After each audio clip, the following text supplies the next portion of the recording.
let everybody in so we can get our live up.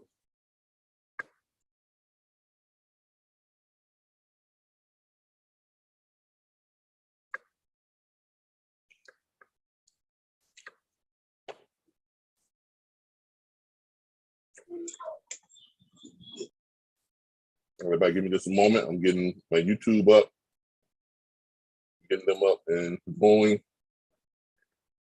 Okay, we got that up and going. All right. And let me do my stuff I need to do. CFR.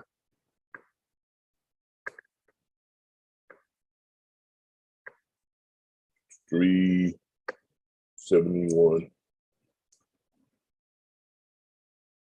Content details. 49 CFR 271. I think that's it.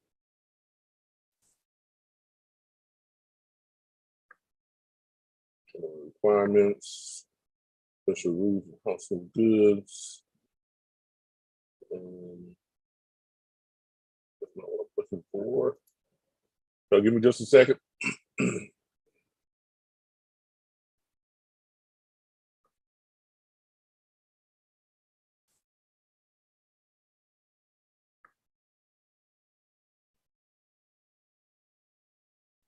All right, let's go ahead and get started. How's everybody doing so far? Try to see if we're gonna get anybody else in here. We're starting from the beginning. Again, we wrapped up our 6-week course last week. We went over the hey, can everybody hear me? Hello? Yes. All right, just making sure everybody can hear me. All right. Yeah, we wrapped up our 6-week course last week. We did the invoicing, how to get paid, and how to guarantee that get your money from carriers that don't want to pay. So we wrapped up that last week. So this week we're starting all back over again. All right. So that's what we do. We go through one step each week until we finish all 6 steps of how to dispatch series. So we're starting from the beginning. For those of you who want to make note of this, this is the beginning. This is the very first part of knowing about how to dispatch. And tonight is going to be compliance. Okay. What does it take to get started? What is a dispatcher? And those type of things. All right. So let's go ahead and start my recording. And we'll get started here.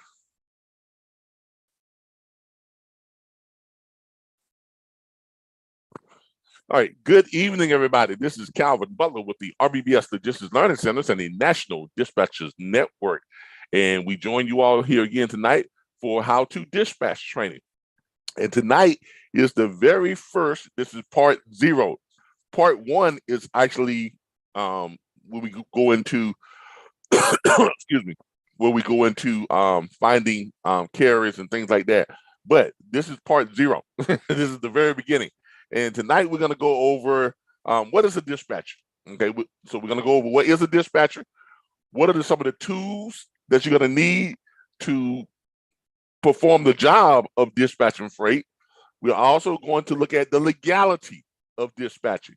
Is it legal or not? Because we have a lot of people out there that says dispatching is illegal. I know y'all have heard that before, but in fact, we're going to find out, is it legal according to the statute, the Federal Motor Carriers Safety Association, because that's all that matters anyway, right? So I'm gonna clue you all in on the legality of dispatching, and we're going to go over, all the things, what things you have to have in place. We're gonna go over those type of things and what it takes to be a dispatcher. What type of characteristics you need to possess in order to be a successful dispatcher. So tonight is the beginning. It's the beginning. It's the beginning. All right. I'm going to go ahead and welcome Celinda. Thank you for joining us tonight. I think this is your first time here. Eloise Smart, thank you for joining us. Aaliyah Reese, thank you for joining us. They're in our Zoom, live with us on Zoom. And I want to go ahead and acknowledge, who do we have on Larissa Adams? We have her on YouTube right now. And we have 5, well, no, we have 6 watching on YouTube, but only 1 checked in. So if y'all are on YouTube, check in with us. Say hi, hello. Hey, how you doing? Good evening. Y'all didn't sleep here last night, so check in with us. All right. All right. All right. As always, as you all know, I'm going to start sharing my screen. Start sharing my screen, sharing my screen.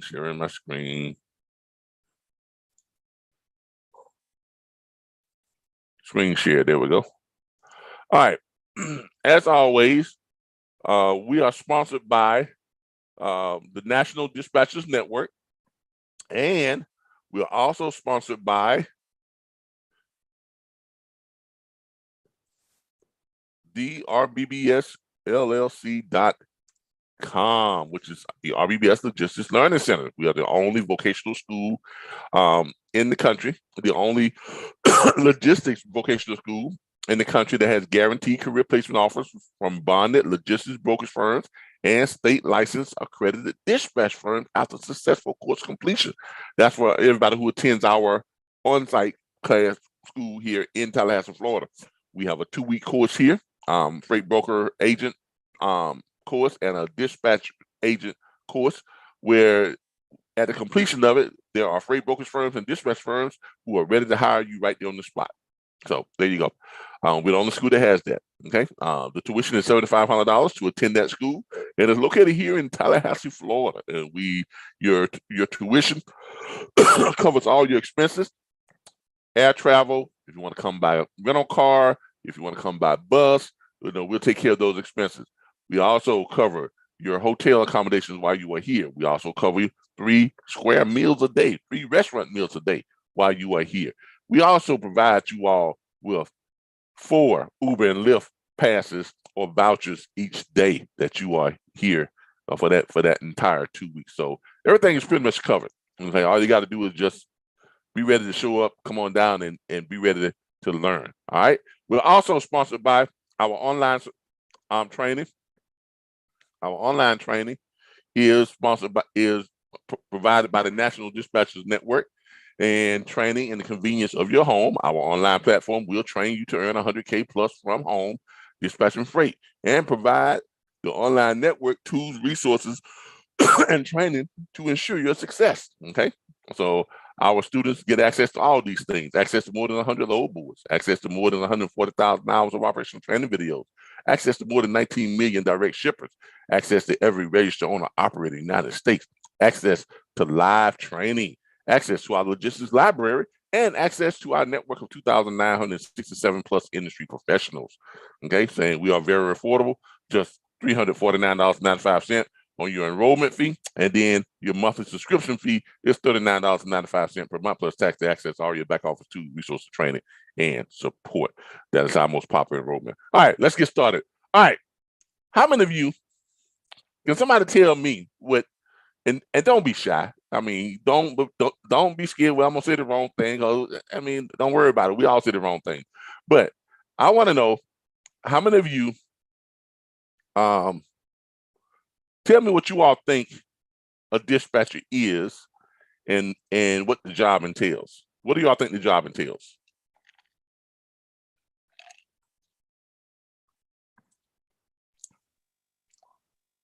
Come on, I would say advocating for the owner operator to get the best to get the best loads that suits the owner operator's bottom line as much as possible.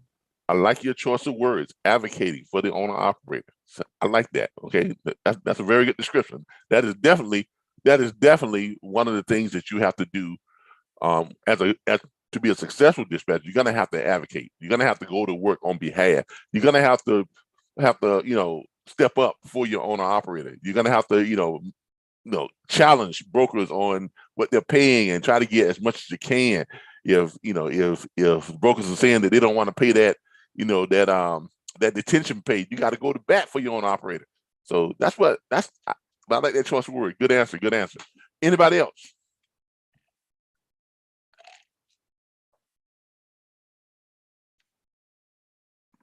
Anybody else? Anybody else? All right. All right. Let me check with my YouTube people, see if they got an answer for me over here. Okay. On YouTube, we got Sophie Moore said, wow, is this the start over class? Yes, it is. This is a start over class. This is it. From the beginning. From the beginning. Start over class. All right. So we got some more people that join us on YouTube. We've got Simply Erica. Thank you for joining us. We have Sophia Moore. Thank you for joining us. Deacon Richard Jones. Good evening. How you doing, Deacon? Thank you for joining us. We have Miss Collins. Hello from Chicago. Thank you for joining us. Of course, we have Larissa Adams. Thank you all for joining us this fine evening. But yeah, this is the beginning. This is the start over class. All right. So we have someone who said that dispatching is advocating for the owner operator. That is definitely part of what your job is, advocating for the owner operator. What the Federal Motor Carrier Association describes dispatcher as a bona fide agent. Now, first of all, let's handle this up front. How many of you have heard that dispatching is illegal? I heard it was illegal, but when a person gave the reasoning, he said something to the fact of the dispatcher doesn't have an MC number or a DOT number. Okay. And you have to operate under an MC and a DOT. But then I said, well, if the owner operator has an MC and a DOT and I'm doing it on their behalf, how will it be considered illegal then? That's a good answer. That's a good answer. You use reasoning and logic, because I'm going to go ahead and show you all what DOT and what the Federal Motor Carrier Association says about dispatching and what you need to be legal as a dispatcher. Now, are there some dispatchers out there who are operating as like brokers? Yeah, they would be illegal. Are there some dispatchers out there who are operating without being established as a legal business? Yes, and then they would be illegal. Okay, if they've been dispatching for more than a year and they haven't established that business before they pay taxes on that year's income. All right, now we're gonna go over all of that. But first, let's jump over here and let's go over and look at what the Federal Motor Carrier Association says about dispatching. Now, Code of Federal Regulations, Part 371. This is CFR 371 49.1 371.2 49.1. Okay. All right. This is the statute that governs both brokers and dispatchers. Okay. General requirements and applicability. This part applies to the extent provided therein to all brokers of transportation by motor vehicles as defined. 371.2. Definition. Broker means a person who, for compensation, arranges or offers to arrange the transportation of property by an authorized motor carrier, motor carriers, or persons who are employees or bona fide agents of carriers, are not brokers within the meaning of this section. Now, let's break that down. What are they saying? They're saying that carriers and bona fide agents are not brokers in the meaning of this section, which means this does not apply to carriers and bona fide agents of carriers. Does everybody understand that? Because a lot of people misread that. They say, well, see right there, it says that they're not brokers. Of course, no, they're not brokers. They never said that they were brokers. The Federal Motor Carrier is just laying the groundwork and just letting you know that this definition right here in Part A does not pertain to bona fide agents and carriers. It's pertaining to the brokers. Okay, let's go on. Are not brokers within the meaning of this section when they arrange or offer to arrange the transportation of shipments which they are authorized to transport and which they have accepted and legally bound themselves to transport. Now, Part B says bona fide agent. It's telling you to give you the legal definition of a bona fide agent and their legality. Okay, bona fide agents are persons who are part of the normal organization of a motor carrier and perform duties under the carrier's direction. pursuant to a pre-existing agreement which provides for the continuing relationship. Now, can anybody tell me what that pre-existing agreement is? Dispatch agreement. Dispatch agreement. Bona fide agent is a dispatcher, okay? That is the legal term that the Federal Motor Carrier Safety Association attaches to dispatchers because you are agents of the carrier, of the owner operator, okay? But in order to be legal, you must first have what? A pre-existing agreement. So you can't go out there and just start grabbing loads off the load boards and showing them to owner operators and all that type of stuff if you do not have your dispatch agreement signed and in place with that owner, with that carrier or that owner operator. Therein lies the legality of dispatch. Okay? Persuading to a pre-existing agreement which provides for a continuing relationship, which means that agreement allows you to continually to dispatch for that carrier as long as you have that, as long as that agreement is in place and neither party has decided to end that agreement. Okay? Now, people have tried to challenge this, and it actually got shot down here recently, and the Federal Motor Carrier said again, no, dispatchers are legal. They are not acting as brokers. And they specifically mentioned that dispatchers, because they are independent and they have to be set up as a business within their state. And because of that, they can dispatch for more than one owner operator. They can sign a contract. They can have a dispatch agreement with more than one owner operator. Okay? Because they're agents. They're not employees. They're not employees. They're agents. It says so right in the name. Bona fide agents. You're not an employee. Okay? All right. So, pertaining to this pre-existing agreement, which provides for a continued relationship, precluding the exercise and discretion on the part of the agent in allocating traffic between the carrier and others. Now, that's just a fancy way of saying you can't act as a broker. You can't go out there and just grab a whole bunch of loads and throw them out there in front of a carrier and say, hey, Mr. Carrier, take a look at these loads and tell me which one you want. Now you can't do that. You can't do that, okay? You have to have a dispatch agreement in place, and that's why we also provide you all with what? That profile form. So the carrier tells you what they want, how they want to run, right? Where's that persuading part? Hold up here. Persuading carrier's directions. Okay, under the carrier's perform duties under the carrier's directions. That's your profile form. That's why you send in the profile form, so they can give you an outline of what they want. They're giving you their directions. Here is what I want. I don't want loads that's paying no less than $3 per mile. I don't want loads that's weighing more than 45,000 pounds. I don't want to go up in the mountains. Keep me on the southern states. You know, that type of stuff. That type of deal.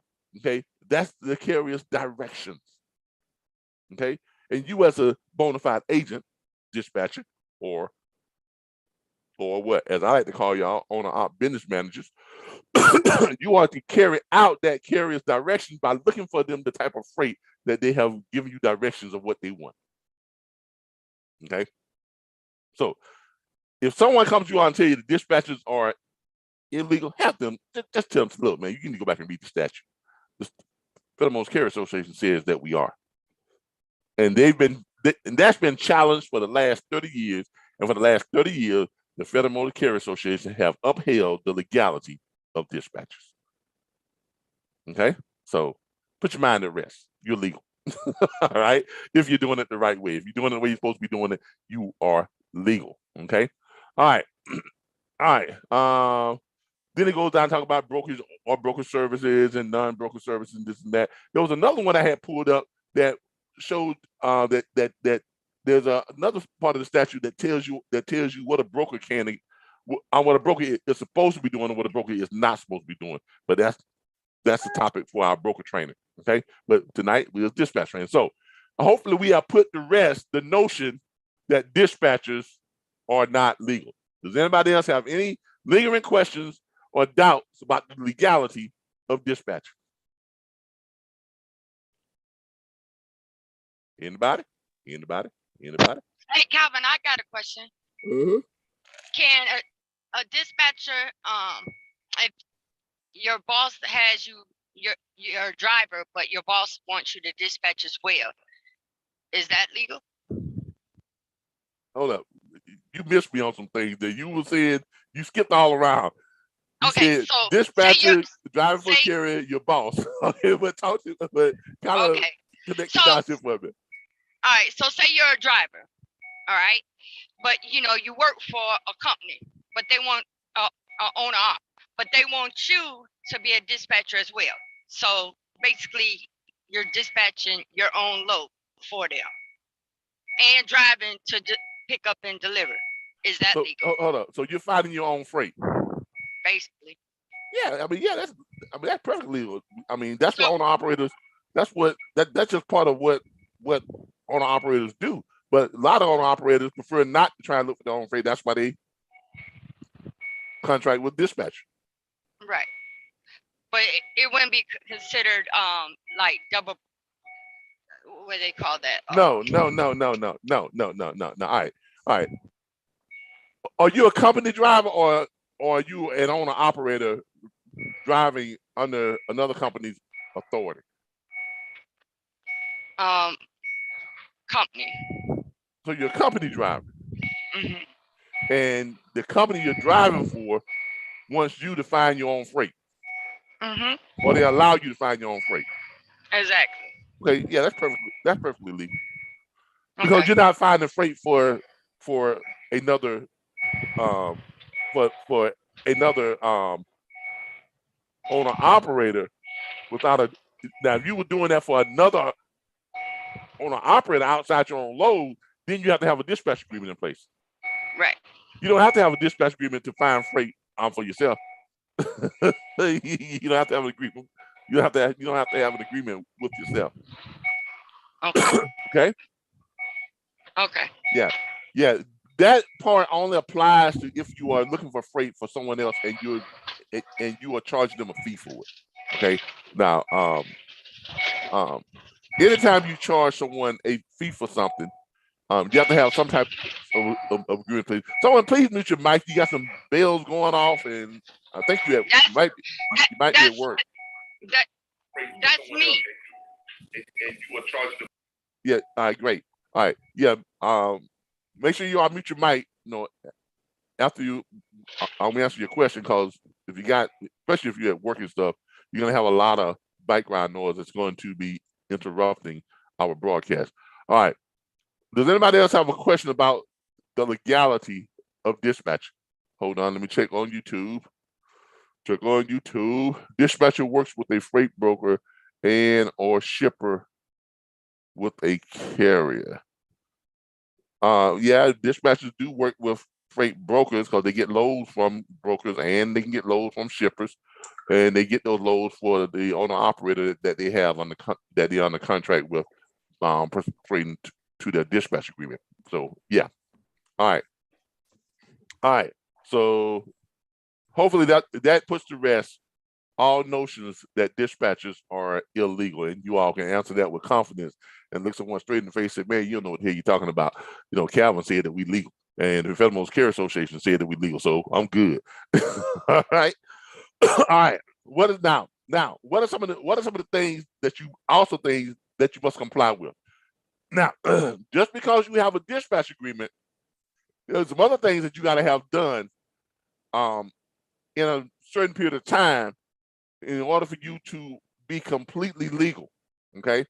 Because remember, in every state says that if you are charging someone a fee for a service, right, that you're doing for them, you have to be licensed in their state, or you have to have a what? A legal business entity. Does everybody understand that? You have to have a legal business entity. So that means you must go to irs.gov and apply for a EIN number. That's your tax identification number. You're going to let them know what your business name is going to be. Now, are you, yes or no, do you have to go and get your LLC, your partnership, or your sole proprietorship or set up right away? Anybody?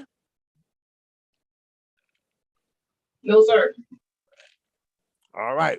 That's true. You don't have to do it right away, but do you have to do it? Yes. Yes. Yes, sir. Yeah, you got to do it. Now, now here's the deal. Here's the deal. You have until the tax filing deadline to have your legal entity in place before you pay taxes on that year's income or that year's earnings. Let me explain this now.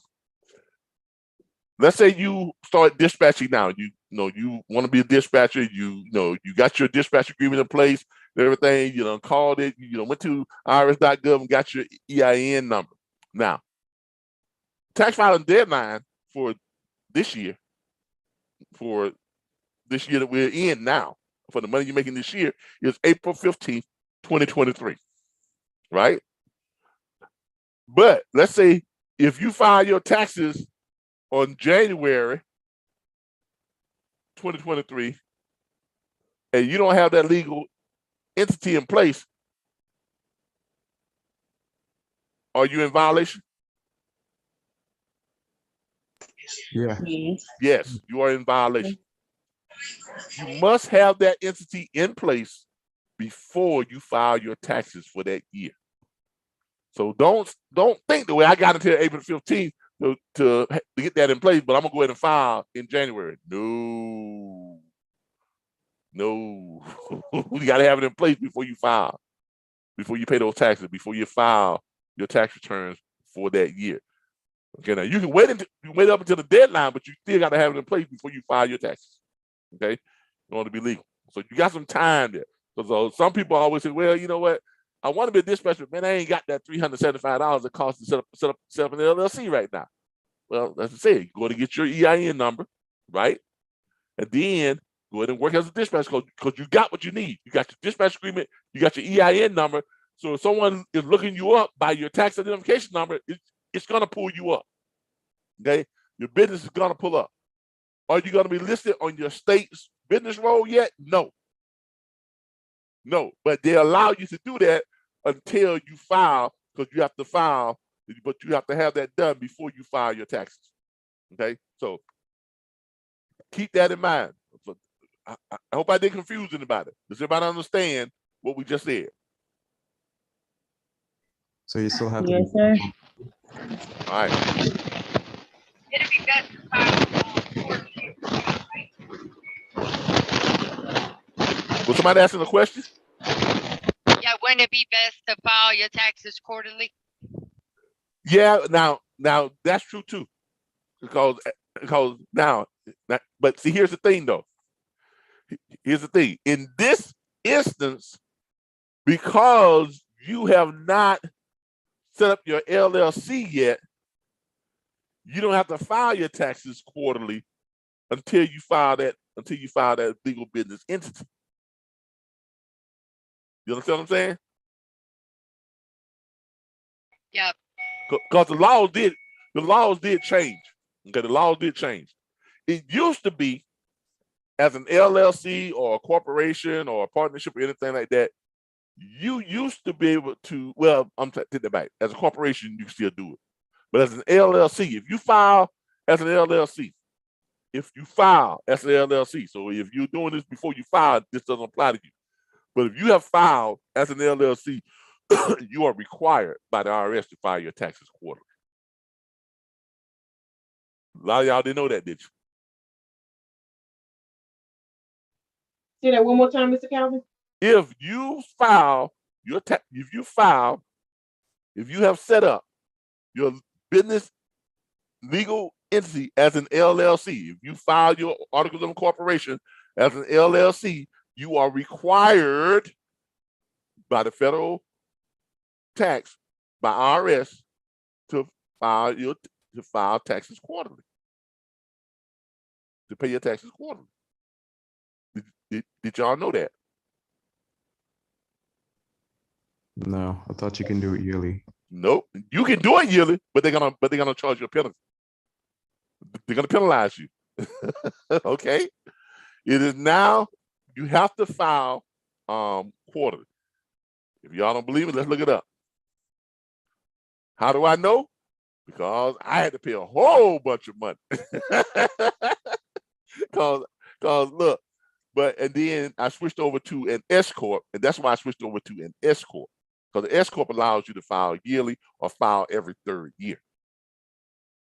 Okay, you can wait a couple of years and then file, your back tax for 2 years past.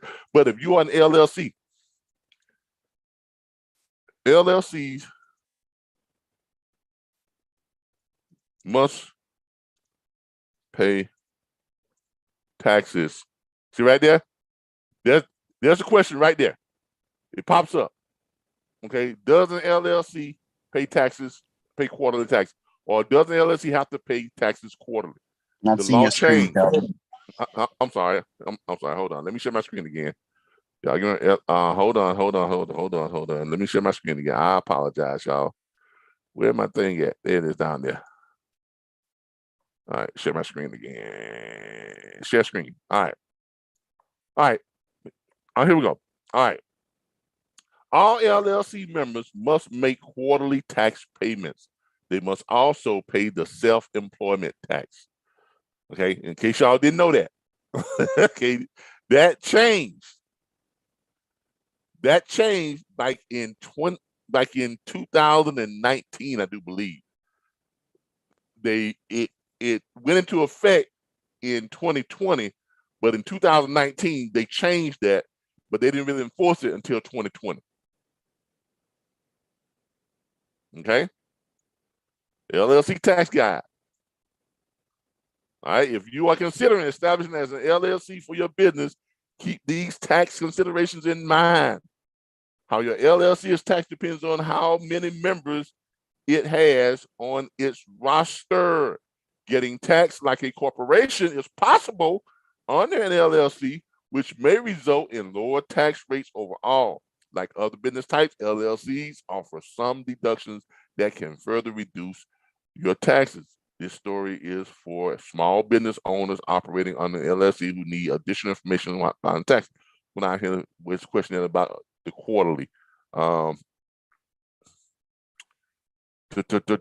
tax solutions, when credit C, profit and loss. Where is it at? I know it's on here because it said it right there on the other page. Deciding between the S corp. Oh, come on! Now it's gonna make me look for it. S corp file separately. Yeah, I know that. According to the where is it at? I hate when you do this. You read it on what's called, then you try to go to it and find, then make you zip through the whole thing to find just what you're looking for.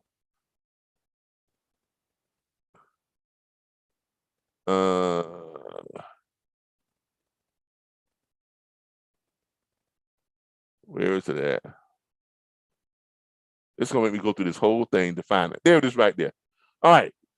You got to go through this whole thing just to find what it is you're looking for. Key takeaway.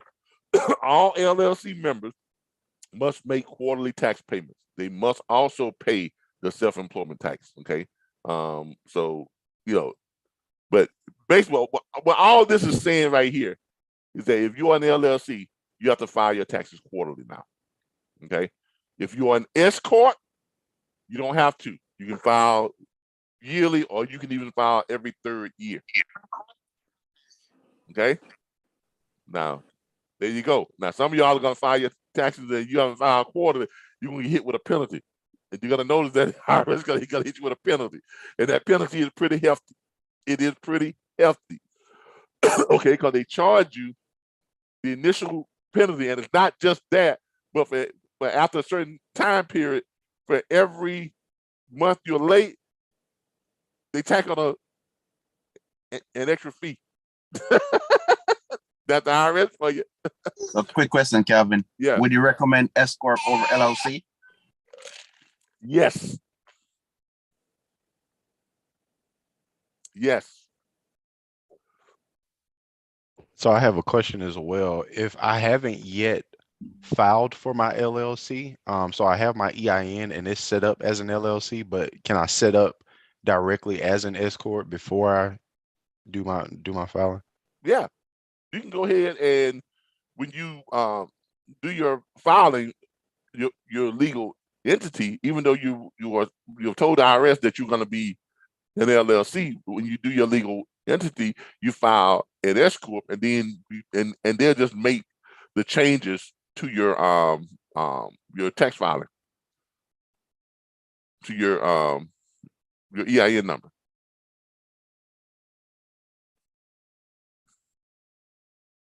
Or you can go back to irs.gov and make, and just, because it's free, right? I mean, it doesn't cost you anything.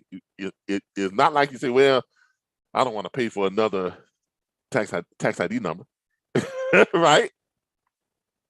Right? You can just jump back on irs.gov and just redo it and establish stuff as a what? An S corp. There you go. Okay. Thank you. There you go. There you go. Yeah. Look, it's good to be in the know, y'all. Because look, this stuff will cost you money. Trust me, I know. It cost me a lot of money, boy, a lot of money. Because I was just rolling right along, trucking right along like I had been doing since 2016, on my LLC, thinking I can pay my taxes every other year or pay it, at the end of the year or whatever the case may be. Man, I messed around and went to pay my taxes. And they said, Mr. Butler, you missed your tax filing. I said, no, I ain't missed my tax filing. I pay every second year like I always do. Well, that changed in 2019, Mr. Butler. What do you mean it changed? Somebody sent me nothing. Well, it's up to you to find that stuff out. So here we got you now. Let's see what we got here. You got your 2018. You missed every quarter in that one. You got 2019, you missed every quarter in that one. And now you file it. You owe, so many, like $1,500 penalty or whatever it is. Plus, since you didn't file in the other 3 quarters, let's see, you add an extra $500 for each quarter. Y'all see how they get you? Y'all see how they get you? Be careful. All right. So there you go. There you go. This is just some of the other stuff that you all need to know when you're starting your business. Okay. So just remember that if you're gonna file LLC, you got to pay your taxes quarterly. You got to pay your taxes quarterly. That's why now RBBS Transport LLC operates as a subsidiary or a division of the RBBS Logistics Learning Centers, which is an S corp. Okay, so I switched it over. It used to be LLC. The Logistics Learning Center used to be an LLC, but I switched it over after I got hit with got hit with that tax bill I had to pay. All right, all right. So y'all keep that in mind. All right, so let's break this down.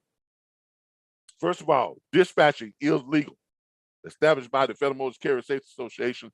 The statute CFR 371.2 in Section A and B. Section B, which outlines the legal status of bona fide agents, which is what a dispatcher is. So that's solved. Okay, no more questions about that.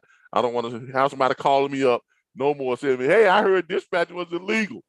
Well, you heard like Nelly. You heard like Nelly, okay? So, so hey, I don't know what to tell you about that. Okay, dispatching is legal. Dispatching is legal. Dispatching is legal. Second part of this, make sure if you all are filing the LLC, okay, make sure you understand you are now required to pay your taxes quarterly. Okay, if you don't, you're gonna get hit with a healthy a penalty. They're going to hit you with that penalty, and it's going to cost you dearly. Okay, it's going to hit you in the pocket. All right. What else? Oh, yeah. Make sure that after you get your tax identification number, make sure you get your legal entity in place before you file your taxes on that year's income. Now, if you're doing an LLC, go ahead and you have your legal entity in place. You can, and that's kind of like in the beginning, you have like a loophole. You have your tax identification number, but you haven't filed yet. So if you miss your quarterly payments on your taxes and you file your LLC that later on, then you're not in violation. It's kind of like a loophole. Okay. But if you've already filed that LLC, you better be paying them taxes quarter. Okay. Make sure you pay them every quarter. All right. So we're going over that. All right. Now, what type of equipment do you need? What are you going to need? What type of equipment are you going to need to dispatch freight? Anybody? Headphones, a computer. Anything else? Tablet. Cell phone. Yeah, I mean, a phone where you can make calls across the United States, preferably unlimited calls, right? And a computer with internet access. Now, I recommend if you're going to get a computer, get one with 1 terabyte. 1 terabyte of storage space, of operating speed, okay? Don't go out there and get them, get a 250 gigabyte, okay, or 375 gigabyte, or even a 500 gigabyte. Get yourself a computer that has at least 1 terabyte, okay? Why do you want one that has 1 terabyte? Anybody? You have to keep up with a lot. To store more information. Store more information. And what else? Your operating speed, how fast because you're gonna have several windows open. Sometimes you might have all 3 browsers open. Like I have, like my computer downstairs, it's got that wraparound effect. So I have 3 browsers. I have Google, Chrome, Windows, and Firefox. All 3 of them open. All 3 of them open. I have 2 or 3 windows within each one of those. 2 or 3 sites up within each one of those, and then a whole bunch of other stuff, going on in the background. Okay. Then on top of that, you got your you may have Square pulled up, when you're doing your invoicing. You may have stuff pulled up, you got your calculators up. You got all this other stuff. So you got a lot of stuff going on, right? The last thing you want to do is you on the phone with your carrier and you're looking for some freight, and your computer freezes up. That's the last thing you want, right? True. So can you do the tablet the same way? I would not recommend a tablet. Tablet is okay if you're on the go. If you're gonna get a tablet, y'all hold on. Make sure it has at least 6 gigs.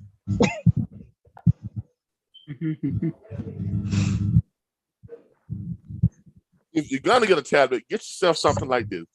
This is a tablet, but it also can fold over like fold up and fold out, and has a keyboard like a laptop. And this has 1 terabyte. Okay, so if you're gonna get a tablet, get one that can operate just like a computer. Mr. Butler, quick question. Yeah. When you're collecting the carriers, dispatch agreements and their profile, do you keep them both like in paper form and then have a software to keep them stored, or how are you? Yeah, you do. I mean, that's a question for another class, but yeah, you do. Okay. Do you save it on a flash drive? You can. I don't save mine on flash drive. I have mine You have a software that you suggest? Yeah. I mean, I have a CNTMS. Oh, TMS, right? Yeah. I have a CNTMS. Now there are other TMS systems out there, but I like a CN. Okay, that's what I have, a CNTMS. Okay. Okay, so like, let's say for instance, you have carrier with ABC Trucking. You just have the agreement, his W-9, COI, NC authority, and profile in that particular organized order. Yeah, pretty much. Yeah. All right. So some of the things you're gonna need, as you just mentioned, you might want to get yourself a decent TMS system. Okay. Get yourself a decent TMS system to kind of keep up with the carriers, keep up with your shippers, keep up with your brokers, keep up with everybody you need to keep up with. Have all your documentations loaded up in your TMS system. If you need to pull up your old BOLs and things like that, you can pull that up too. Now, I'm gonna tell you something else that kind of operates much like a TMS system. Square. Not only does it operate much like a TMS, now I know Square was not meant to be a TMS system, but it does a lot of things just like a TMS system does, right? Anytime you put a client into Square, it holds everything in there, all right? I mean, no matter who you put in, it's going to keep it all right there. And you can categorize it. You can categorize your contacts or your customers or your clients in Square. Now, if you got your owner operators in there, you're gonna be sending them the invoices anyway, so they're gonna be in your Square contact information anyway, right? They're gonna be in your Square contact information. I'm gonna tell you something else that works good. Wix, the website. If you built your website through Wix, they've got a system of where when people log into your website, it creates contacts. And you can put in them, you put them in there by their business name or whatever the case may be. And you can go in and you can pull them up, all your clients and stuff like that too. So I like Square and Wix. Now I also have TMS system, but Square works very much like a TMS system. On top of it's a credit card payment process. It's a great payment process, great way to keep track of all your money. What TMS do you suggest? Here again, I suggest I suggest a CN TMS. Hold on here, I'll show you what I'm talking about. A CN TMS. This is what I suggest, a CN TMS.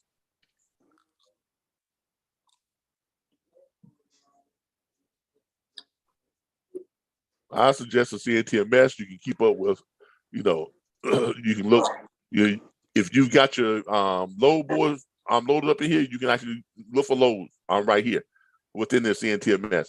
You can search loads, look for loads, load templates and stuff like this and that. Your customers, you can view your customers and things like that. You can view your a shippers directory.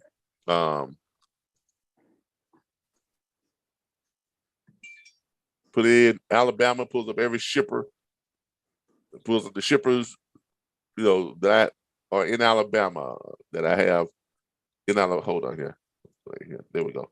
You can pull up your shippers, like all the shippers in Alabama.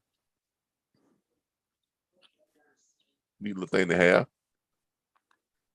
Okay. If you can also look for bulk imports, you can put your carriers in here. You can view the carriers who are running freight for you. Yeah, I have a lot of carriers. I've been doing this for a minute. Okay, if y'all keep doing what you're doing, your carrier, your carrier, contact, your carrier list will look like this too. Okay. You have. Here's what I like about it: you can add a carrier. When you add new carriers, you go in here and you put in, what you're going to be adding them under, RBBS or Darren Stevens or whatever case may be, because I had a bunch of people who used to work for me. So Darren Stevens does the auto hauling. He does his own thing now with auto hauling. But let's just say I'm doing it just under that right there. Continue. Somebody's drawing on my screen. Quit it. Okay, y'all drawing red lines on my screen and stuff. I mean, come on now. Yeah, right. So if you got the paid version to a CNTMS, all you gotta do is put in the carrier's DOT number and it'll pull up that, and it will pull that carrier up. You know, you put it in and it'll pull it up, and then it'll bleed everything all in. Also with the CNTMS, you have doc management. You keep all your documentation in here, doc processing, doc management. You can pull up all your documents and stuff like that. You can do doc management. What else you can pull up in the CNTMS? You got reporting, load reports, commissions, you know, all that stuff. You keep all that stuff. I mean, you have an accounting section, commission management. You can do invoices and bills from a CNTMS. I do my invoicing from Square because it's much easier, much simpler, and things like that. What else? Rates. You can look up. You have the Insta rate, okay, which I've shown y'all how that works. If you want to, you're looking up a load on the load board and that load does not have a rate attached to it, and if you want to know what that lane has paid in the last 90 days, you put in, let's say, Tallahassee, Florida, and let's say I'm going down to Miami, MIA. I'm going down to Miami, and it's a dry van, and it's going to pull up all the loads that ran for the last 90 days on that same route, Tallahassee to Miami, dry van freight, and it's going to tell me what it's going to take, all that money, and it's going to break it down and tell me on average what the lowest paying was, what the highest paying was, and what the average was. There it is right there. On the low end, it's $3.55 per mile. On the high end, $5.63 per mile. In the middle, average $4.32 per mile. So I'm looking for somewhere between $2,319 and $3,001. That's what I'm looking for on my pay. If I'm looking at the load and the load doesn't have the price attached to it, so that means when I call that broker up and that broker tried to tell me where that this load right here is paying $1,700, I'm gonna say no, that's a no-go. Why? Because that lane in the last 90 days has been paying between $2,300 and $3,000. So I got to have a little bit more than $1,900 or $1,700, right? Yeah. How do we adjust for the current price, the fuel surcharge right now with the war going on? How do we adjust? Because it already has it in here. Fuel surcharge rate. It tells you what it is if you're using the CNTMS. So it factors that in, you're saying? Exactly. It tells you right here. Fuel surcharge rate 0.30. Line haul rate 432. It factors all that in for you already. That's why I love a CNTMS. Okay.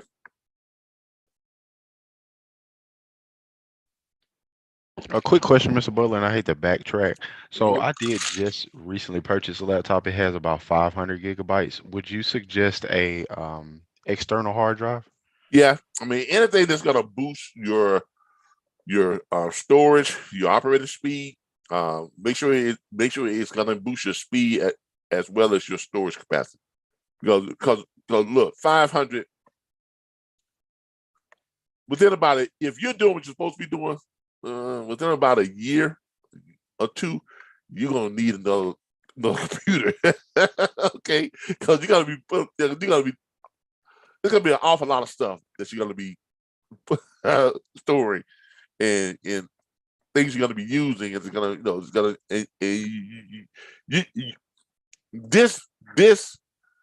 this career that you all have chosen requires you to have something that's gonna work like a workhorse.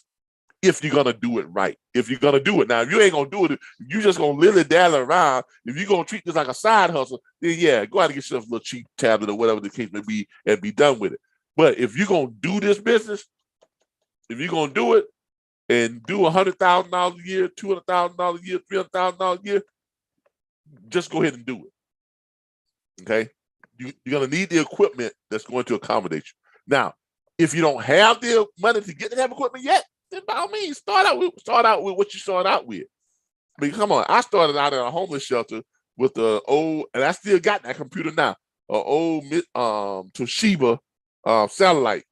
You know, I bought it at a pawn shop for $60. A Toshiba satellite with a wireless card and a webcam in it. That's what I started out with. I don't even think it was 500 gigabytes, but it's what I started out with, right? Now I got a computer in every room. I got a laptop that has a gigabyte. I have a tablet that stores that much space, and but start out where you start out, but whatever you're gonna do when you start, just be serious about what you're doing and just go for it. There's no need to jump in this and be tiptoeing around. Come on in and go for it, man. Look, I had a call. This is kind of off subject, but it's on subject too. Charles Mundy called me a couple of days ago. Do y'all know who Charles Mundy is? Yes. All right. Yes. Charles Mundy has his own training platform, Exodus Logistics Learning Centers. If y'all think it sounds kind of like the RBBS Logistics Learning Center, that's because Charles Mundy got his start with the RBBS Logistics Learning Center. Okay, he got his start with me in 2017, 2018, and I noticed that he had a knack for. I noticed he had the charisma and the type of personality that he could start his own platform. So when I came to him, I said, "Look, Charles, you're doing good, dispatching and freight brokering, and that's all great. But look, you have a knack, and you have that type of characteristic that you should be, running your own training platform." And he didn't think he could do it. He did not think he can do it. If you look up RBBS Charles Mundy. All right. If you look up RBBS Charles Mundy, there's right there. This is our RBBS Logistics Learning Center, Broken Freight from Home, episode 11, guest host Charles Mundy. Yeah, I told him, I said, "Look, I'm gonna let you take over the platform for a week, and you're gonna be the guest host. And if you don't think you can do it after that, I won't press you on it no more." Okay. Now, Charles Mundy came in. When he first came in, he started dispatching. He started doing the freight. Well, he started doing the freight broker thing. But he started doing the freight broker thing because he was taking my freight broker training course. He was doing freight broker. He was doing good. He was doing about, he got to the point where he was doing about $5,000-6,000 a week, which is good, right? I'm starting out. But I knew he had what it took to do his own training platform and make a lot more money. So I told him, I said, "Look, I'm gonna let you take over the platform for a week and let you guest host, and you tell me how you feel about it after you've done that. If you decide you don't want to do it no more, I'm not going to ask you about it no more. I'm not going to try to push you to start your own platform or nothing." He did it. He did a great job at it. He loved it. And like I said, he called me this past week, and he just called me and said, "Look, man, I just wanted to call you and thank you. I ain't gonna tell you what he told me, what he did last year, but let's just say he's a millionaire. Okay, he's a millionaire. All right. So, and that's my whole thing. My whole thing is I want you all to understand that any of you can do what it is you set out to do. Okay, any of you can do what it is you set out to do. Okay, I look at a lot of you all, and I tell you all, look, don't be afraid to call these owner operators, because they're just people just like you. And if you stick to the script, I promise you, if you stick to the script, which we're gonna go over the script in a later course. But if you stick to the script, you really should close 1 out of every 10 owner operators you call. You really should. Okay, you really should. But yeah, but I just wanted to let y'all know that. But he reached out to me this past week, called me up, saying, "Hey, I just want to thank you because you put me on this path. You showed me how to do this, and you put me on this path, and my wife and I can't thank you enough."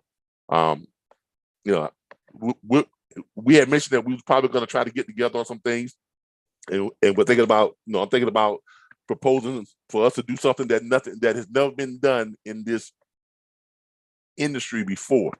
And I'm not going to tell y'all what it is, but when we do it, you all would know it. It's like when you see those movies and say, wait for my wait for my signal. Well, how do I know what the signal is? Oh, trust me, you'll know it. You start seeing all the explosions going on. Oh, that's the signal. All right. So, but look.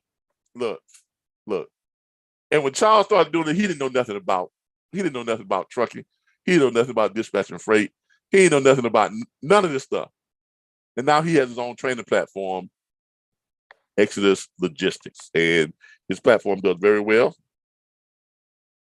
Now some of y'all probably say, well, why are you on here talking about somebody else's platform? Because look, I don't see competition. I have never, ever, ever, ever thought of what I do as being the same as what somebody else does. Okay. Charles, his platform is his platform. He does things the way he does it. He has a lot of he does things with a lot of ebooks and things like that. That's his lane, is the ebook type thing, the ebook, and in print, or he sells a lot of ebook type training and that type of thing, because some people learn best that way. They do. Me personally, I don't do the ebook thing. My thing is I give away the information. My thing is the tools and resources. That's why I'm heavily on tools and resources, on providing the things that you all are going to need to be successful, on top of training. Now, if you're coming to me for training, just for training, look, I don't sell training. I sell our network. I sell our tools and resources, having access to the tools and resources that saves you on average $600 per month. On top of all that, I give away training. Okay, that's what I do. I give away training. I think I'm the only one in the industry who gives away training. Everybody, man, you crazy. Why you giving all that when you can be charging? You know how much money you can make by selling just selling the ebooks or selling your video training? I mean, that's not what I'm here to do. If you ask me something, I'll tell you. If you want to get this, if you want to know how to do this, just tune in and watch me. But we also provide the other stuff that they don't provide, because I got a lot of people who have joined this platform who have said to me, I took this other class. The class was okay, but afterwards I felt like I still needed something else, and the class was over. And they felt like they was on their own. So they joined this platform. So, now I know what I was missing, because you have tools, resources, support. I can always call you up. I can always schedule a private consultation. I can always go and talk to the other members of the platform, which nobody else does that. There's a platform out there that allows their students to gather and talk to each other, which reminds me, all you all need to go and join our Clubhouse. That's where our new live chat is, on Clubhouse now.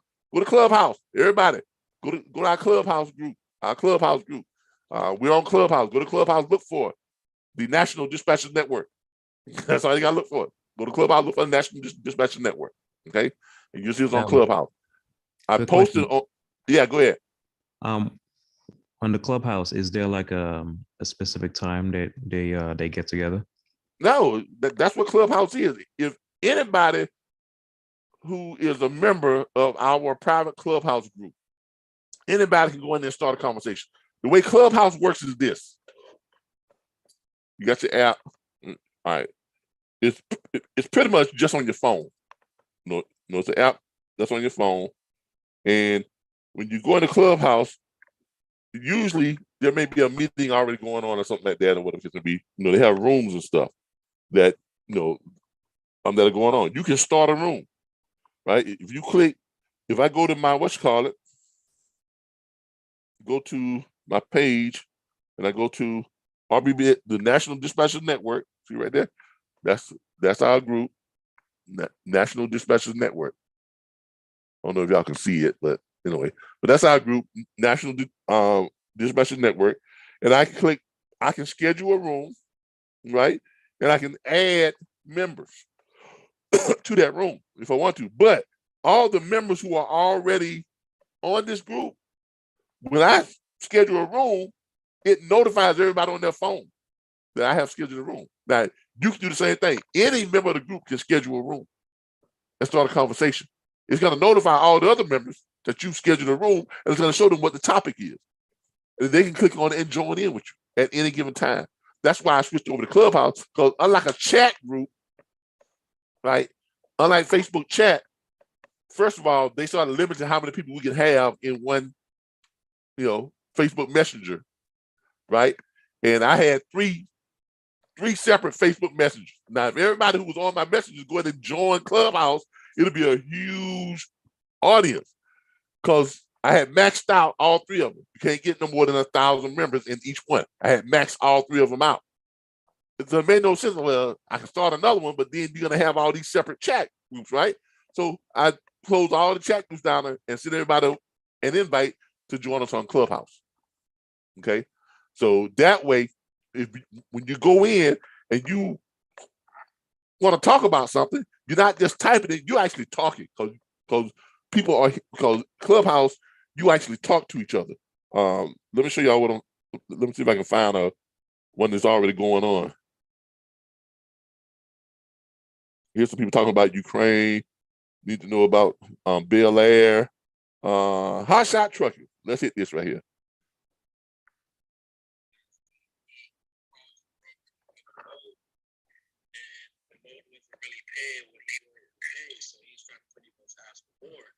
And the broker says, well, the shipper gave me $1,000. You didn't get none of that. And pretty much he was saying, like, but they're requiring so much from us. We gotta carry on. All right. See, that's what I mean. And it's not just one person talking. Everybody that's in that group can respond to him, just like we're sitting here talking to each other. That's how that is. You can sit there and you can respond to each other. You can talk to each other. It's a live, not they say chat group, but it's by voice. Okay. And I thought that would be much better than just having a Facebook Messenger where you just got to type stuff in all the time. And you really don't know, what this, it was so disconnected. And when I found Clubhouse, I said, this is perfect for what we're trying to do. So we go now to try to get as many people as can to go and join our Clubhouse live chat group, because now we can put everybody on there and anybody can start a conversation. Anybody, okay? Any of you can start a conversation. If you want to go in and say, hey, I'm having trouble doing something, can somebody help me out? And start your conversation, and it'll send the invite out to all the other members, and they'll start doing it. Or you can share it on Facebook or whatever it is to get people to come to your conversation. That's how you want to do it. Okay? All right. So some of the equipment that you're gonna need: phone, computer with internet access, preferably 1 gigabyte phone that can make calls anywhere in the United States. Do you have to be in the United States in order to dispatch freight? No. Here in the United States? No. No. Darren, you on here?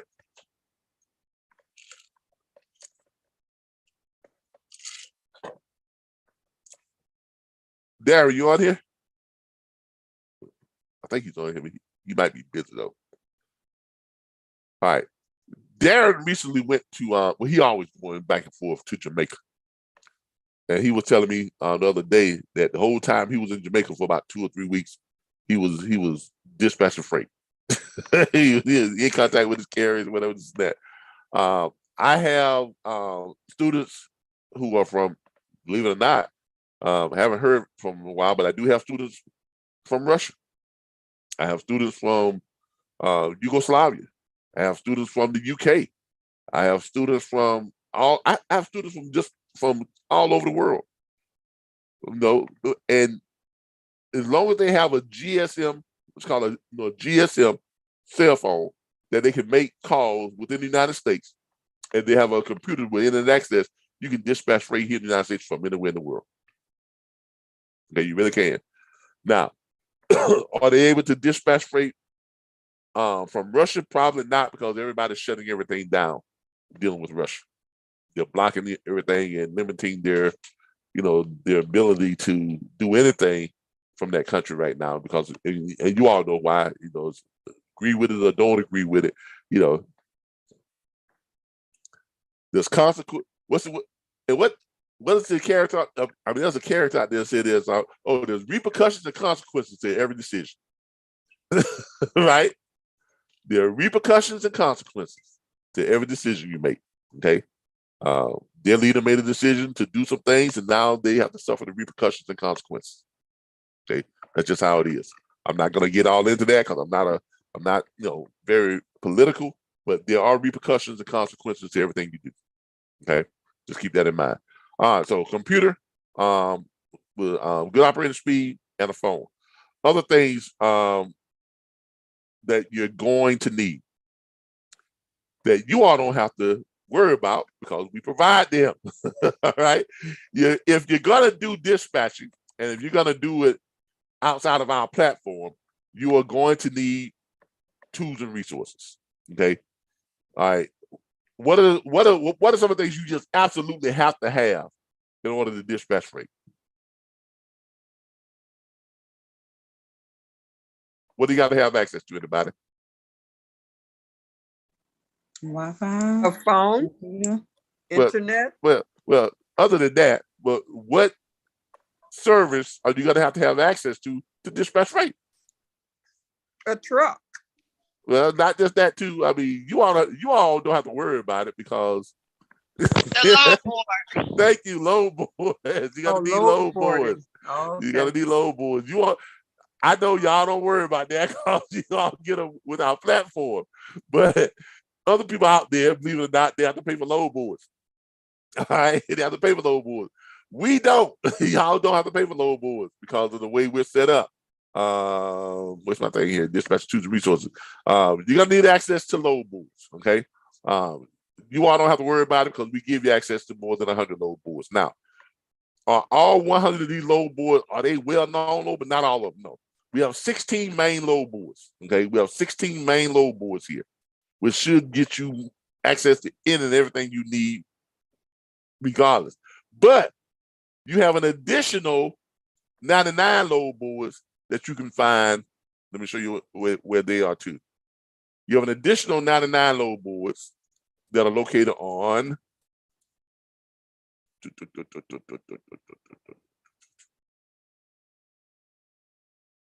91 free load boards for truckers. You have an additional, I think, yeah. And you basically you go in here, and when you click that company, look at all these companies. You get access to all their load boards. JDS. And if you're looking for freight, basically click search, and then pull up. That's right there. Some of them don't have a whole bunch of loads because these are company load boards, but you're gonna get access to all these different companies and their loads. See what I'm saying? You're gonna get access to all the different companies and their loads. Okay? Hey, Calvin. When you do go over the load board, can you? Because each load board is laid out different, and for someone that's never worked a load board, are you going to be able to show them the meaning, what each thing means? Yeah, we'll do that. That comes in a later class. That comes in a later class in load acquisitions. Okay. We'll start doing. Every load board's layout is different, even though it all means the same.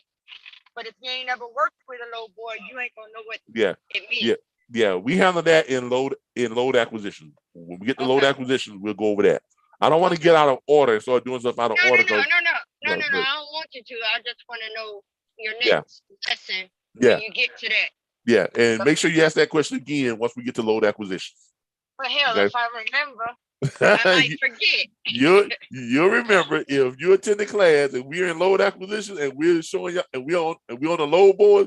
Trust me, you're gonna remember. You're gonna say, well, what does that mean? What does this mean? And that's when it's gonna click for you. Okay, but I'll remember it, and because I do go over it in load acquisitions. Okay. Okay. All right. So you're gonna need access to load boards. Fortunately, with us, you all get access to more than 100 load boards. Now, 16 main load boards that we have on here, that should cover just about everything you need. Truckers Path. We have a step deck load board, which is good for like flatbeds and stuff like that. We have freight terminal, which is another decent load board. We have that's just a placeholder. We have direct freight, which is my go-to load board. I love direct freight. Okay, that's what I do the broadcast each morning. The load board report, I do it using direct freight. Okay, that's one of my favorite load boards. Quick Transport Solutions. This is a great place to look up carriers, owner operators. You can find every owner operator registered in the country right here. Okay, on Quick Transport Solutions. Lane Hunter used to be a good place to go. They gave you lane rates, but now I'm going to replace that with the Ascend TMS Insta rate. Okay, because all Lane Hunter does now is it just does routing. It doesn't even tell you what the lanes are paying anymore. It just tells you the best route to get to wherever you're going. I don't know why they changed the format, but they did. Mobile Express is another place to go to get access to an additional 100 load boards. Okay, so you got 2 locations to get access to the additional 90 plus load boards. Okay, so this is another one, Mobile Express. You can go there, you can get access to a whole bunch of load boards there too. Warner load board, yes, you can get access to Warner's load board. Universal load board, US Logistics, their private load board. Trulos.com, get access to their load board. Transnational Logistics, Top Flight Transportation, get access to their load board. Who is this right here? This is TSH, Tennessee Steel Haulers. So if you got flatbeds who want to haul steel, this is a good place to go to get, that type of stuff, steel, rebar, stuff like that. Okay. National SPI International Transportation, decent load board, and this is actually a pretty good load board right here. This what's this? Straight Line Transport. That actually has some decent freight on here. Okay. This one right here is Modern Transport. They're pretty decent. Trucking Planet. Wonderful. If you want to look at some dedicated freight, because they tell you this load runs every day. This load runs twice a week. This load runs weekly. This load runs once. This is just a one-time run. This load runs. They actually tell you how often the loads run. So if you're looking for repeatable loads, something you can lock your people onto and put them on those loads, Trucking Planet, place to go. Also, if you're looking for shippers, direct shippers, to where they give you the info, they give you not just a name and phone number to just anybody that works with that company, but they give you the name of the person in charge of negotiating rates or who's in charge of being able to put you on their load list. It gives you their name, it gives you their title, it gives you their direct email address, and it gives you their direct phone number. It also tells you what they do in volume when it comes to shipping 200 million, 20 million, 300 million, whatever the case may be. Great place to go look for that type of deal. If you want to look for specific type of loads, like all dry van loads, this company right here lays it out for you. It gives you all these drive.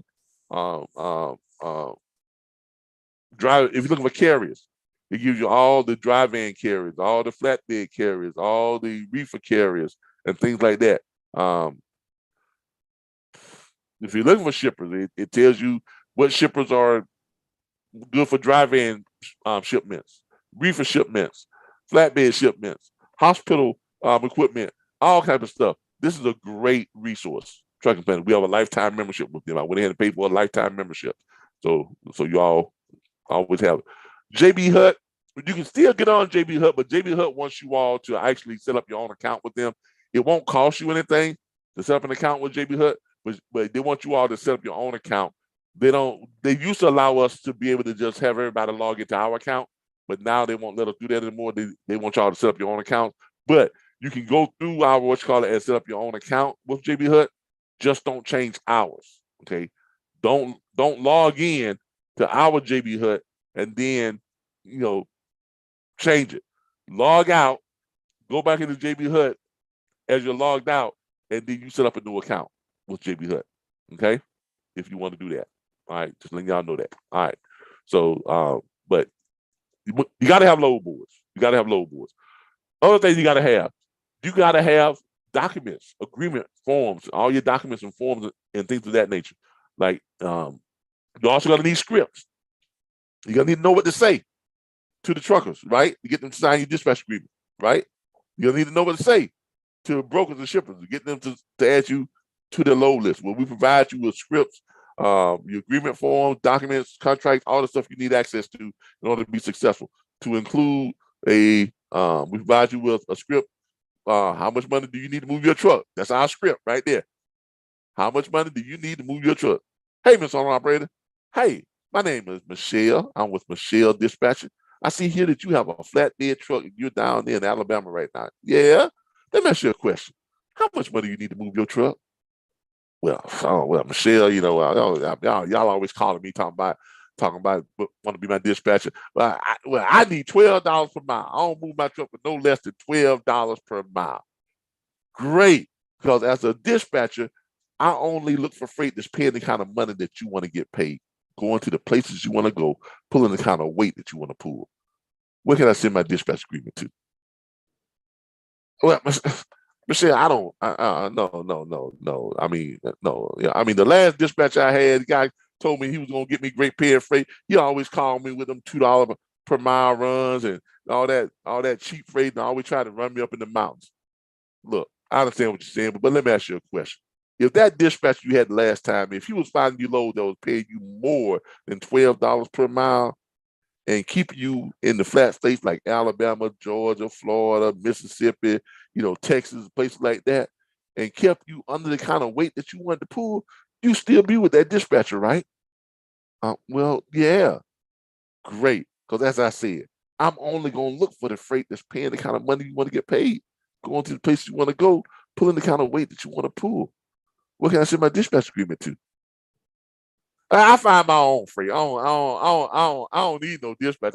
My wife looks for freight for me, and she's doing an okay job, and I find my own freight, so I really don't need a dispatcher. But I appreciate you calling. Look, sir, I understand what you're saying. But let me ask you a question. If you're looking for freight one day and you're finding loads that's paying, $6 a mile, $7 a mile, even $9 a mile, and your wife is looking for you, and she's finding loads that's paying $10 a mile, $11 a mile, and $12 a mile, and I call you up and I got a load that's paying $19 a mile, which load you gonna run that day? Well, I'm gonna run the highest paying freight. Exactly. Look, I'm not trying to replace your wife. I'm not even trying to take your place. All I'm saying is this. You're not signed to an exclusive agreement with me. All I'm saying is if you get that phone call from me, and if I don't have the highest paying load that you found for that day, then don't run it. Don't run it. Right? If you don't run it, you don't pay me a dime. But if I call you up and you see my number in your call ID, and you know I got the kind of money you want, and I tell you I got loads that's paying $13, $14, $16, $17 per mile, and you pick one of them and you run it, that's the only time you're going to pay me. So let me ask you a question. Where can I send my dispatch agreement to? See, that's the script. And you all are gonna need to have, and look, a script is not, all scripts are not the same. A script has to be designed in a way that strips away every excuse for saying no and gives them every reason to say yes. And that's what that script does. And if you stick to that script, the way I just laid it out, you should be closing 1 out of every 10, realistically. Because there's no way you're going to call 10 owner operators. Now, I'm not saying call and nobody picks up the phone or call and someone hangs up in your face, but I'm saying if you engage in a conversation with 10 owner operators and you pitch that script the way I just pitched it, it's not likely you're going to have all 10 owner operators, they're going to tell you no. You're going to have at least 3 or 4 you a shot. Look, you're going to have at least 2 or 3 of them that's going to just do it just to give you a shot. Okay, because it's the way you deliver that script.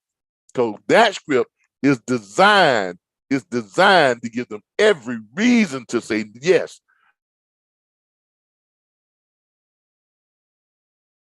Okay, so when we get to the script, I want y'all to pay very close attention to it, and we're gonna go over it. You know, when we get to the script portion, and we're gonna have, and I promise you.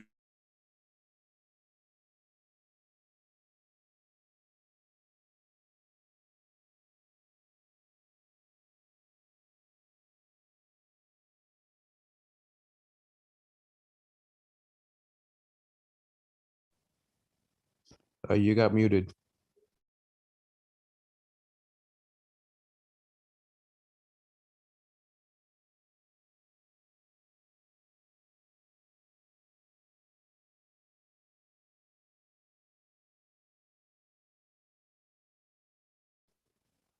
Yeah, it looks like he's frozen.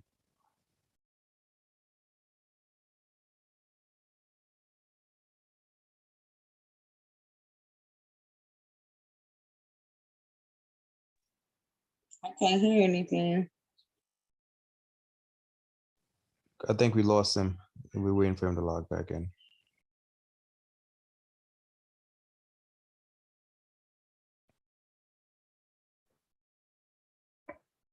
He usually comes back eventually. Man, the way he laid that script out though. Sheesh. It's only one class, man. Man. Every class, sheesh. get up in the morning, I'm telling you. I'm back. All right, I don't know what happened. But we got disconnected there. All right. All right. Where did I leave off? What's the last thing y'all heard?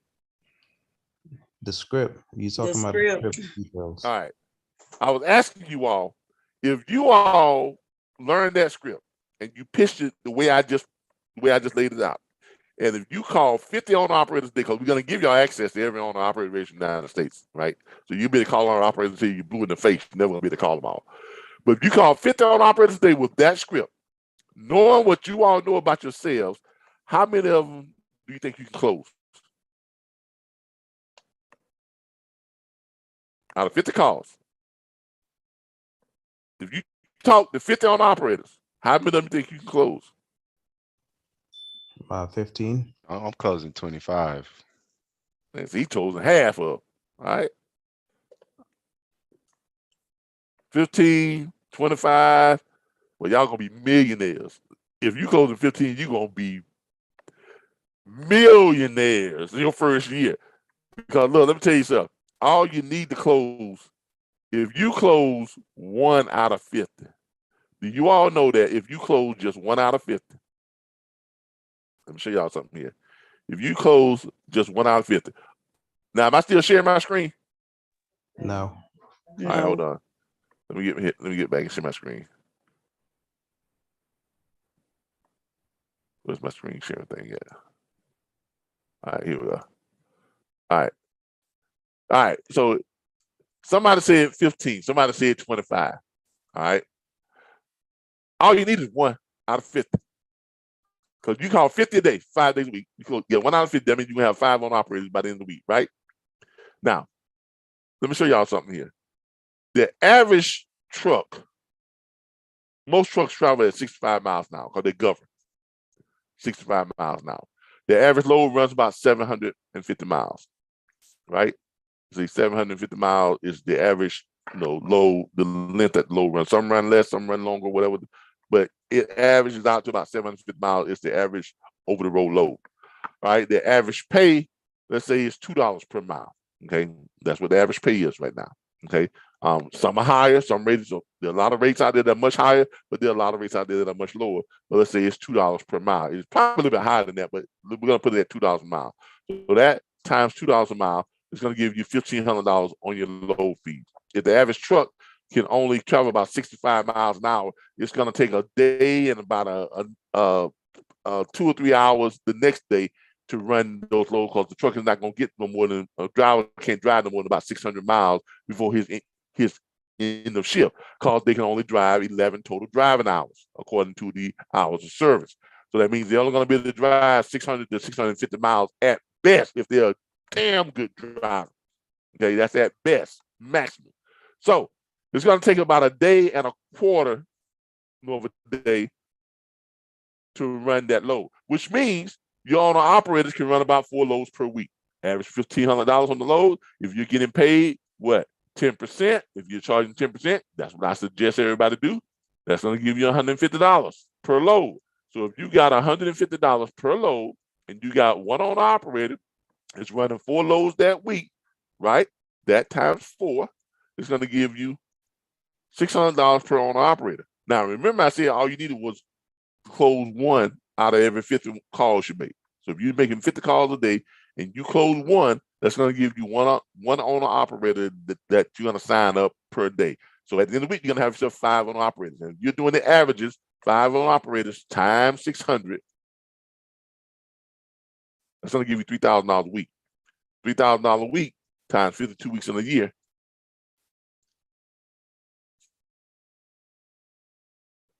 That's closing 1 owner operator. That's a beautiful for every 50 of you call. Okay. Now y'all see why I say we train you all to earn $100K per year. It's possible. It's more than possible. It's downright easy if you follow our instructions. If you use the script, and if you are consistent at making those phone calls. Are you going to get some no's? Yes, especially in the beginning. Are you gonna screw up the script? Yes, you are. Everybody does it. Okay, everybody screws it up. But are you gonna get better at it? Yes. Are you gonna get as good as I am at it? Eventually, you will. If you just keep doing it. If you keep practicing that script, get in front of a mirror, record yourself, turn your camera on, record yourself doing the script, go back and play it back and see how you look, see how you sound. You will get good at that script. You'll get to the point till you'll feel like there's no one out there that you can't close. But all you need is 1 out of 50. Not the 15, not the 25, but 1 out of 50 will give you $156,000 a year.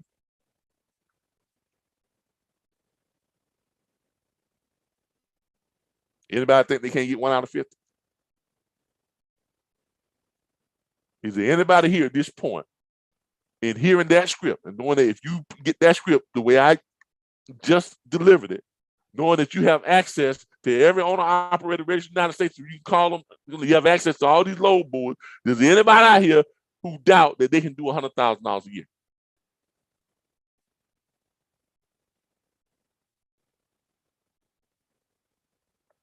This is not rocket science. If you all do this right, this is the easiest money you ever make. I promise you that. If you do this right, it's the easiest money you ever make. And it's the most money a lot of you have ever made. Mr. Okay? Butler. Yes, ma'am. Yes. You know, you're very skilled and experienced with this, right? Do you come across when you do make that phone call to the 50 where people like carriers feel like they really don't need a dispatcher, or do you find them to be very eager, or you get mixed reviews? Because I really like your script, and you gotta run into brick walls. Okay. But the script breaks that down though. That's the whole point of the script. You're not gonna run into people now. Are you gonna run into people and say, "Man, I've been thinking about getting a dispatcher"? Yes. Are you gonna run into people and say, "Man, you know what? I've been looking for loads all day, and all I'm finding is crap. So if you can do better than that, then I'll give you a shot." Yes, you're gonna have those people too. Are you gonna get those people that are gonna be rude to you? Man, I don't need no F and F. No, all y'all do is steal my money. I don't need you. Y'all ain't worth the paper y'all written on. You ain't worth the hill of beat. Yeah, you're gonna get that too. Are you gonna get some people that are gonna call you some names that probably is against the law? Yeah, you're gonna get that too. But the question is, are you gonna let that stop you? Or are you gonna make the next phone call? I'll make the next phone call. Keep it moving. Exactly. It's a numbers game. It's a numbers game. I don't care what that so-and-so said about me, because he ain't making $300,000 a year like I am. Sitting on his behind at home, making phone calls and looking on load boards and booking freight. Right? If he don't want to choose me as his dispatcher, his loss. Because I'm setting my own operators up on dedicated runs, which y'all see me do that every morning on the load board report. I'm setting my own operators on dedicated runs where they go out and they're back home every night, run the same loads 5 days a week, off every weekend, and grossing $300,000, $400,000, $500,000, $600,000, $700,000, $800,000, $900,000, even $1 million a year on one set of dedicated runs. So if he ain't choosing me, that's his loss.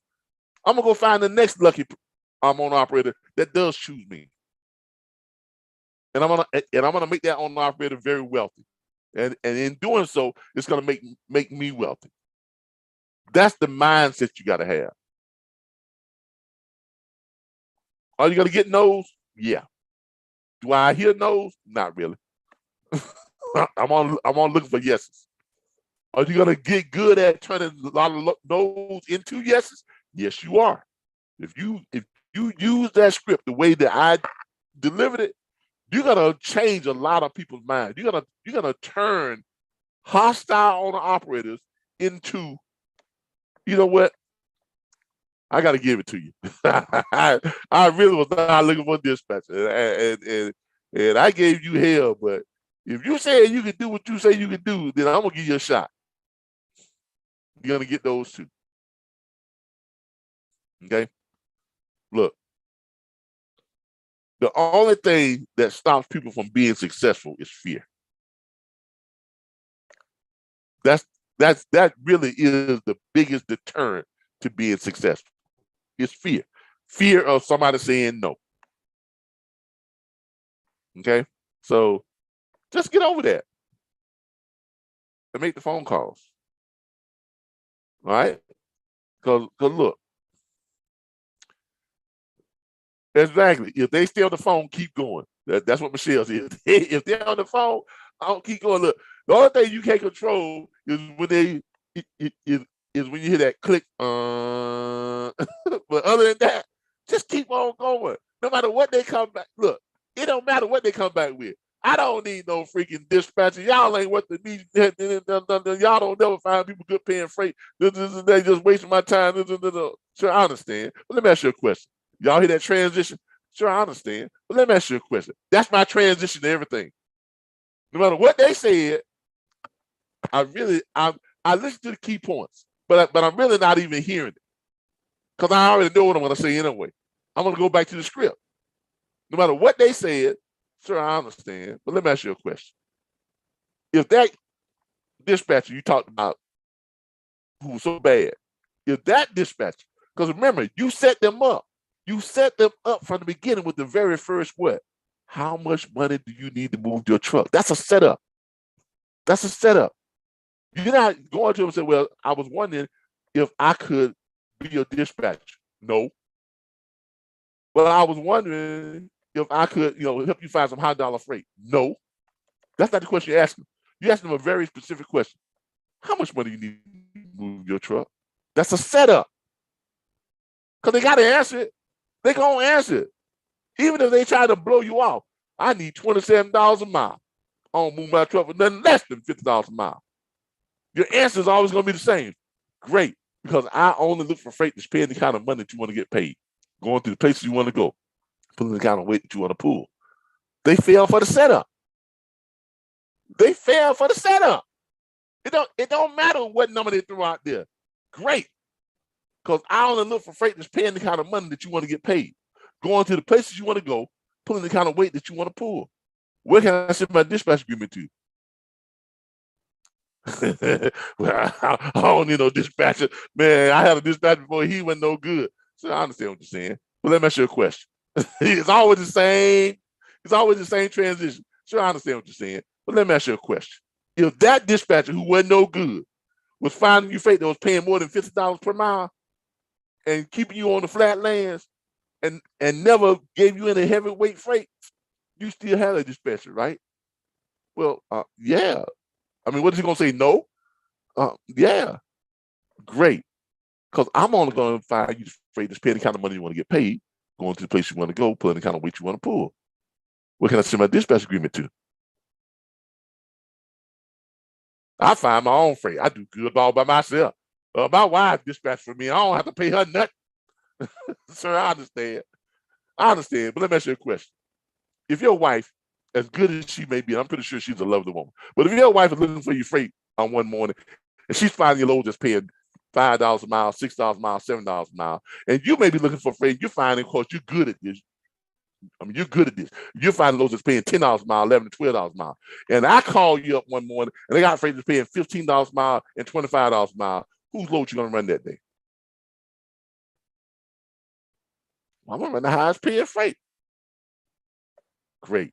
Because as I said, I'm only gonna look for the freight that's paying the kind of money you want to get paid, going to the places you want to go, pulling the kind of weight you want to pull. I'm not trying to replace your wife. I'm not even trying to replace you. All I'm saying is, if I call you and I got the highest paying freight, go with it. That's the only time you're gonna pay me. If you don't accept my load, you don't pay me anything. You haven't lost anything. You haven't lost anything. All you can do is win.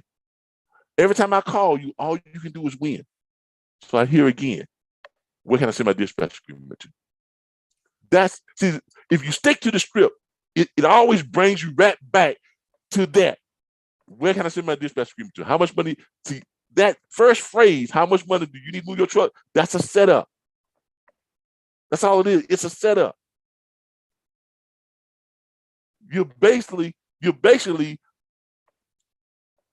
having them to back themselves in a corner.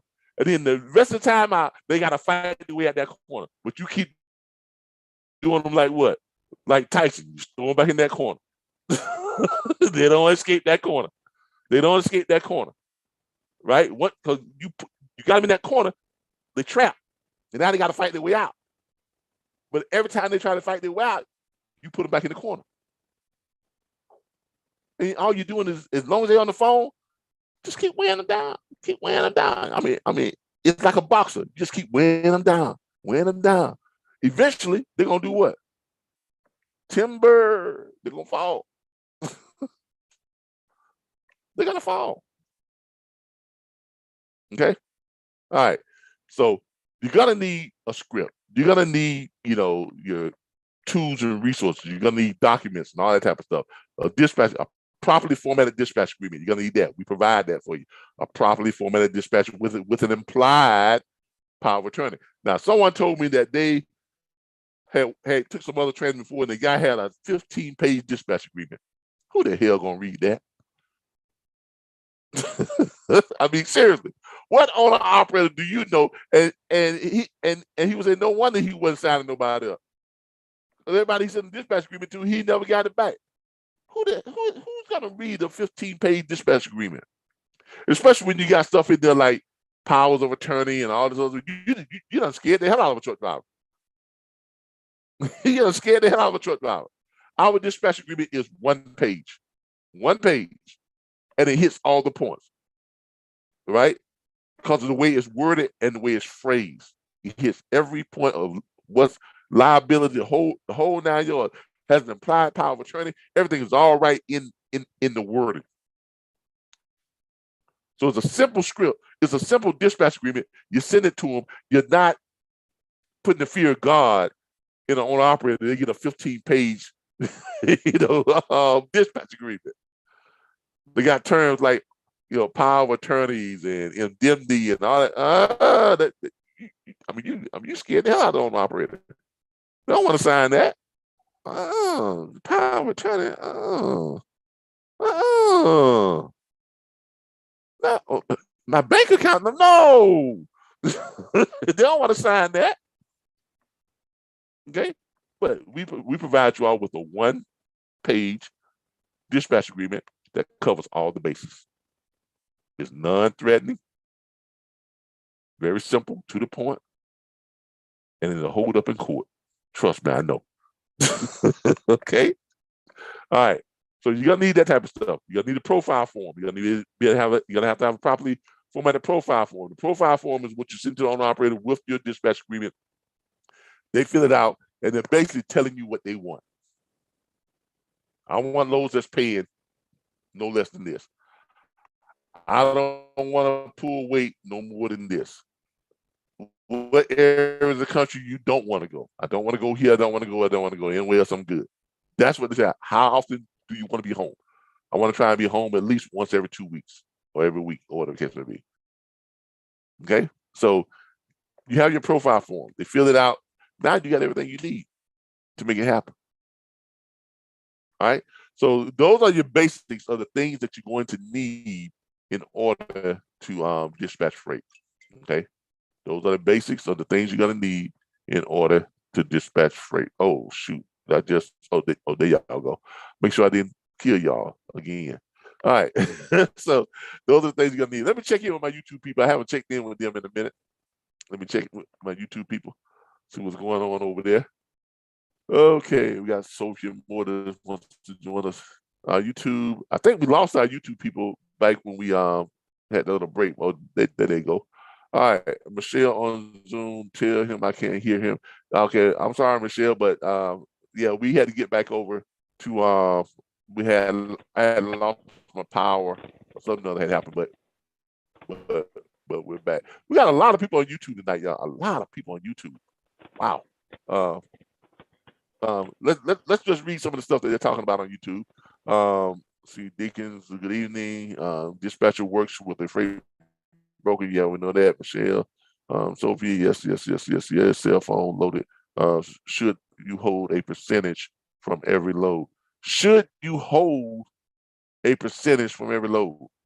You can't hold a percentage from every load as a dispatcher. You're not a broker.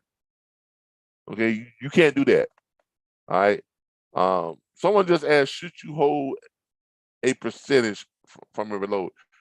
No, you can't hold money from your carrier, okay? Because remember what the statute says. You are a bona fide agent of the carrier, which means that dispatchers cannot get paid by the broker. Dispatchers cannot get paid by the shipper. You're not a broker, okay? Dispatcher has to get paid from either the carrier or from a factoring company that is factoring for that carrier. You cannot get your money directly from a shipper. You cannot get your money directly from a broker, okay? Because you are a dispatcher. You're not a broker. All right. So you cannot hold any money from the carrier. The carrier has to get that money, and then the carrier has to. You have to invoice that carrier for your money, okay? For the carrier to pay you. All right. Or you have to have them set up on. You've got them set up on dedicated, and you know what the amount is going to be. Then you can set up a reoccurring invoice like the one I set up. So when they get it, it has a little box there for them to check where it says save my card for auto pay. Especially with my dedicated carriers that have dedicated loads. But I know exactly what they're going to be making every week. So they pay me once a week, and they haven't clicked on that auto pay. So Square bills their card every week. Every Friday, Square bills their card for the same amount of money, like clockwork. It comes right off their card. They don't even have to authorize it because they've already clicked save my card for auto pay. I'll show that to you all in invoicing. It's going to be part of our invoicing training. You all will learn that in invoicing. Okay, so don't ask me a whole bunch of questions about it right now. You're going to learn it in invoicing. Sophie Moore mentions the Surface Pro. Yep, that's exactly what I have in my tablet. It's a Surface Pro. I've done training with Charles last year. Novella said she's done training with Charles. Good for you. I remember them wireless cards. Yeah, back in the day. Who else? Novella. The hard part to me was to get on the phone and call carriers. But after a while, I got used to calling and became easier each day. Exactly. Okay. It's gonna seem like pulling teeth when you first start, but have fun with it, man. When you screw up, laugh about it, man. I fucked that one up bad. Woo, boy, I upped that one up bad. Laugh about it. Trust me, you'll feel better. He said, boy, did you what? And you talking to yourself? Did you hear what he called me? God damn, ooh, I fucked that up. I mean, and that's okay. It's okay. Okay, cause you got another call to make. You know, see if you can F that one up too. But no, but seriously, you get better at something by doing bad at something. If you did something and you learn more from doing something wrong than you learn from doing it right. You will. You'll learn more from screwing up than you'll learn from succeeding. Because when you screw up, you learn what not to do. Well, I don't want to do that no more. I don't want to. Yeah. I messed that one up. I don't want to do that. I got off the script. I started trying to think of stuff on my own, and yeah, that didn't work too good. I should have stuck with the script. Always stick with the script. Always stick with the script. Don't ever get outside the script. Sir, I understand, but let me ask you a question. Sir, I understand, but let me ask you a question. Then after you respond to it, what can I send my dispatch agreement to? Always go for the close. At the end of every round, go for the close. Always go. Always ask for the business. All right. All right. So that's what we got there. All right. So those are some of the things you're gonna need to be successful dispatching freight. Other things you're going to need. Let's see if there's anything else here you all are going to need. We talked about tools and resources. You're gonna need a way to locate and pull up shippers. Okay, we give you all access to all 19 million plus shippers in the United States, as you all see here. Search 19 million shippers. This is just one of the access points. This is just one of them. We have a few ways that you all can pull up shippers. It's a government list of shippers. If you want to look for, let's say, meat, you want to look for meat. You do a search. It pulls up all the shippers that ship some type of meat. Okay, you notice here, you got meat and fish products and fish, 96 shippers. You got meat, fish, markets, food, service, freezers, you got 60 plus shippers. Meat, fish, markets, freezer, provisions meat, 63. Meat and fish market, seafood, 221 shippers. Meat and meat products and wholesalers, 1,393 shippers, and the list goes on and on and on and on and on. That's just on meat alone. Not to mention lumber, not to mention grain, not to mention steel, not to mention concrete, not to mention so much stuff you can call out. Not to mention produce, not to mention milk, not to mention eggs, not to mention clothing, not to mention shoes, not to mention whatever you put in, it's going to pull up every shipper that ships that type of product. Okay, and all you got to do is click on one of them. You click on one of these right here, and it's going to pull up all those shippers, all 1,200 of them. That one type of product. You find, you click on one of these, right here, it gives you all the information about that shipper. Phone number, address, website, all this stuff down here. Then down here, look, y'all see this down here? It even tells you, let's say if you go down here and you click, see where it says Connecticut, all right? It tells you, because remember, they're based in Wassenberg, Missouri. So to ship their meat to Connecticut, it tells you right now, on average, what they pay. $85 a pallet, 53-foot dry van, $2,000, 48 standard flatbed without tarps, $29.50. 48 for standard flatbed with tarp, $3,100. So it gives you an idea of what they're paying already. to go to that state. Let's say you want to go to Kentucky. Tells you right here what they pay to go to Kentucky. When you say you want to go to Iowa, tells you right there what they pay to go to Iowa. Let's say you want to go to Georgia, tells you right there what they pay to go to Georgia. Let's say you want to go to Arizona, tells you right there what they pay to go to Arizona. Isn't this a good resource for shippers? Do y'all think? You think you ever be able to call all these shippers? No, you never be able to call all these shippers. Okay, so that's one of the resources that we give you all to find shippers. Okay, That's a question. Yeah. So with the shippers, the only question I have is, as dispatchers, how can we utilize this information? Because we're not brokers, right? So No. we use brokers talk to shippers. Is that Yeah, the case? call the shipper up, because our script calls for you to call a shipper and tell them that you offer them a free service because you are. See, Wait, brokers, you sorry. offer them a free service. So you have to understand how brokers, how do you think brokers get paid? How have you been taught, or what have you been told how brokers get paid? By the shipper. But how? Well, they gotta have it delivered. They gotta From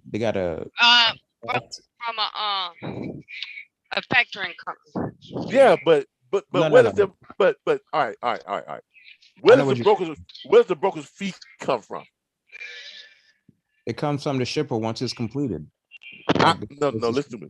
All right. I know it comes from the shipper, but where's the shipper paying them from? Is the shipper just magically paying them money out the sky? No, the shipper is getting it from either the manufacturer or whoever is producing that product, and they need it to be shipped because they have customers who bought it. Okay, And so it's how do shipper. brokers so how do brokers get their fee? But they have to negotiate with the shipper. Okay, exactly. Rate plan. Say that again now. Rate plan. I'm sorry, you got a lot of static. Where you go into the rate, what the national rate going All for right. that particular lane or in that area. Well, no, I mean that lane rate, that's for the carrier. That ain't for that's not for the broker. Yeah, the broker negotiates with the shipper. They figure out, how much they're gonna pay them to take that load to send it to the end customer. And then All right. So between that fee, they break off with the dispatcher, with the carrier, basically, what that load is, how much they're gonna keep, and try to get the percentage more in their favor of the final delivery of the product. yeah, that's kind of right. Okay. All right. The broker A lot of freight brokers. The broker gonna up market, with the shipper, but when it comes down to the dispatcher, or the carrier, right. it's Here's gonna what here what he is making. yeah, okay. Here is what I'm trying to ask you all. If a shipper has their loads, like I said, all right, let's say this load right here. Let's say, hold up. Found one of these states is paying good money. What's the one that was in to begin with? Give me a second. Let me redo this. It's Connecticut. All right, Wisconsin. All right, in Wisconsin, it pays this much money. All right. So if the shipper has this price right here, it's $3,100 on the load. Let's say you now as a broker, let's say you call up a shipper, say, hey, Mr. Shipper, I'm a broker, got my BOCQ and all that type of stuff, and they got my bond and everything, blah, blah, blah, I've been in business for this long, and whatever, blah, blah, blah. The shipper's okay, great. All right, let's talk. The shipper tells the broker, okay, we got, on average, we have 10,000 loads. Okay, we have 10,000 loads.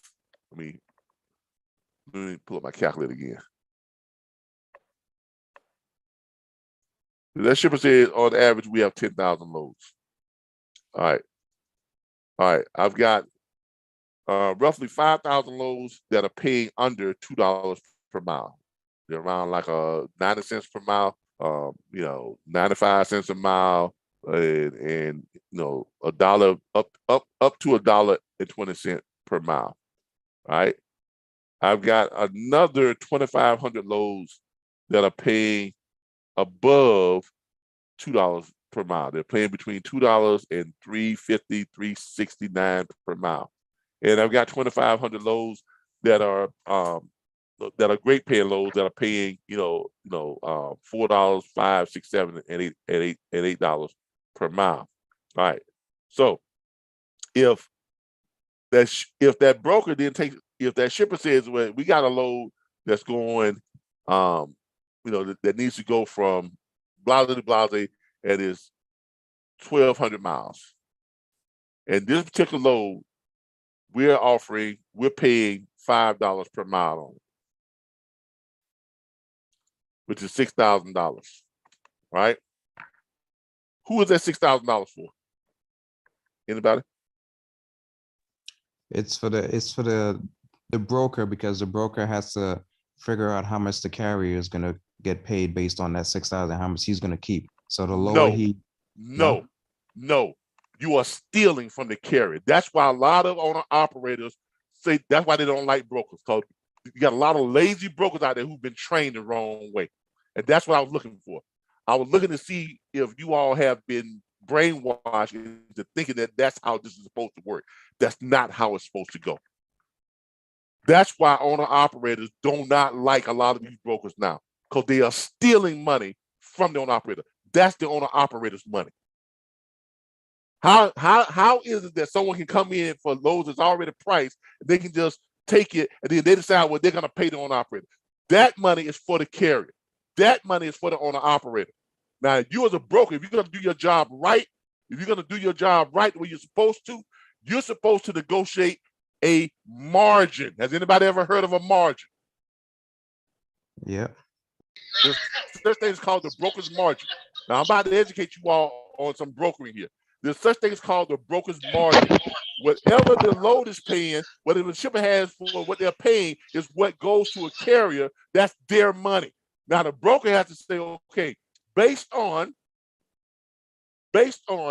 my resources, based on my access to multiple load boards, based on my relationship with dispatchers and carriers that I already have in my camp, I feel I can move about 25 to 30% of your cheap freight. I also feel like I can move about 40% of your mid-range freight and about 60% of your high dollar freight each year. Now, with that being said, in order for me to take this on, I'm going to need a margin of 33 1/3%, which means that load is paying $6,000 plus 33.3% is my margin. So I'm looking for an extra $1,998 on top of that $6,000. That's my margin. Now, a shipper may say, well, that's a little steep. We can't pay that high of a margin. However, we're willing to offer you a 15% margin. The broker may come up with, that's kind of low. See, now you're doing what? What are you doing now? You're negotiating. Exactly. You're doing your job. You're doing what you're supposed to be doing instead of taking the lazy way out and stealing that money from the owner operator. This is why so many owner operators do not like brokers, because they have been trained the wrong way. They've been trained by bad brokers. There's an old saying, practice anything long enough, you'll get good at it, even bullshit. So how do we use this information for when we're negotiating price with a broker? You don't negotiate price for the broker. You're a dispatcher. You don't negotiate price for you're a dispatcher. That money is already the carrier's money. So as a dispatcher, you can go to the shipper and say, Mr. Shipper, I'm a dispatcher, so therefore, guess what? I don't need a margin. I don't need a margin. Why? Because your money comes from where? How are you paid as a dispatcher? We get a percentage from the carrier. From the carrier. So you're paid by the carrier, right? You're working for the carrier. You don't work for the shipper. You work for the carrier. You don't represent the shipper. You represent the carrier. Brokers represent shippers. That's why brokers negotiate a margin, because they are representing the shipper. That's who they are paid by. brokers are not paid by the carriers. If they're taking money from this right here, that means they're being paid by the carrier, which is illegal. So I have a follow-up question because I'm following the trail now. I see what you're doing. My follow-up question is, and you probably already expected, is how do we match a load? How do we know, like what you just did, how do we match that back to the broker who has that particular package so that we can make sure we're getting the right rate for the carrier? I mean, if you're getting this from the shipper, you're getting the right rate from the carrier. A broker may have that same, because here's what a lot of brokers do. A lot of brokers will post this load right here because they get it for $6 because they don't want to negotiate because they're lazy. They figure they got this $6. They're posting a load board for $5,000, which means they're keeping $1,000 of what? The carrier's money. That's why when you go to load boards, you see the same load there and it'll be different prices sometimes. Because some brokers are doing their job right. Most of them are just lazy and stealing. Okay? Because here is what you're supposed to do. You negotiate your margin. Let's say you all land on 20%. All right. So $6,000 and you land on 20%. So your margin is 20%, right? Plus 20%, not minus 20%. So your margin is 20%. So this is your money. That is the carrier's money. The carrier's money is $6,000. Your money is $1,200. Now, in order for you to be competitive on the load board with other brokers, you can now take some of your money and add it to the carrier's money and post that load on load board for $6,500 or $7,000. You see what I'm saying? You can take $200, away from yours, add it here and make that $6,200.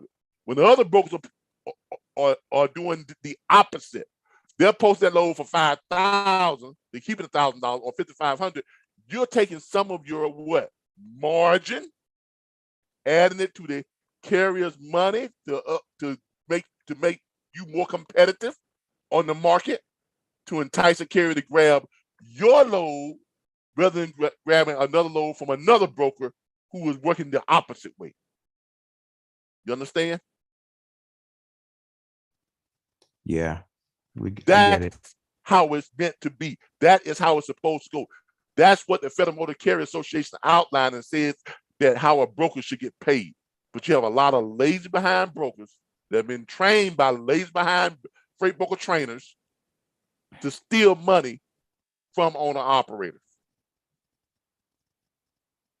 So in knowing how to do this the right way, you as a dispatcher, when you go to a shipper, you are actually doing what? Providing the shipper with a free service, because you're not going to be negotiating margin because you can't. You're not a broker. You don't have a bond. You don't have the authority to do so. You just letting the shipper know, Mr. Shipper, I represent the carrier directly. Therefore, I don't need a margin. Whatever you're paying on the loads is what all that money is going to the carrier. And I get paid by the carrier. So if I can get some good rates from you for the carrier, you can't tell them what, you can't negotiate with them. You can't negotiate with them because you're not a broker. You cannot negotiate with shippers because you are not a broker. You don't have an authority. Okay? So what you are doing, you're performing a free service because the shipper is already going to pay the carrier what they're going to pay the carrier anyway. But lazy brokers take from that. Good brokers add to that. You get it? Yep. So how do we, is there anything we can do to make sure that that load is being paid out at the fullest to the carrier before we accept it? What do you mean to the fullest to the carrier? If it's coming directly from the shipper, it's paid out to the fullest. Oh, I see. So can we do that? We can't do that, right? We can't go straight to the shipper, can we? Yes, you can. Who said you can? Back in the day, they didn't have brokers like that in the trucking industry. You can still Carriers look.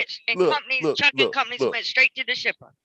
Look. The only difference is you can't get paid a margin. You can't negotiate a fee on top of that fee. Brokers can. You can't. You're bypassing the broker and you're going to the shipper and say, hey, look, I've got several owner operators, or I've got like me.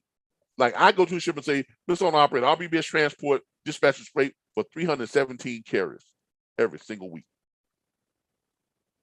I like to have access to your load list to see if we can push a lot of the freight that you need to move for our carriers to run. Are you a broker? No, sir, I'm not a broker. Therefore, I cannot charge you a margin. Whatever your loads are paying is what I present to the carriers and they run. Oh, okay. Now, isn't that an advantage you have as a dispatcher? It's an advantage of both of us, right? Exactly, because doesn't have you to already have an agreement with your carrier in place. Why? Because before you can do anything, you must have what? A pre-existing agreement persuading to the carrier's specific terms. It all goes back to that. I see what you're doing now. Okay, all right. I feel I'm Okay. feeling this. I mean, it's not what I'm doing. It's what's supposed to be done. This is see, I don't know where these other freight broker trainers and all these people out there who are training now, I don't know where they got the information from, but trust me, they didn't do their research. They didn't do their due diligence. How do I know this? Because I used to be a broker. Okay, you got a lot of these trainers out there who ain't never been a broker. You got a lot of out there who ain't never been a dispatcher. They never driven a truck. They never been an owner operator. They never been a company driver. I've been all those things. Man, if you had led with this, I would have known to go straight to get my carriers locked in and then go to the shipper and start getting better freight. Yeah, look. Why are you telling me now? This is good information, man. Oh man, I'm glad I asked you that question. Well, I mean, this is all part of my broker training. I mean, I have a. This is all. If you go and look for, let's see. If you go and look for on our Facebook channel, our YouTube channel, and you look for our broker training, we have videos. We have the Broker's Hour. If you look for the Broker's Hour, okay. The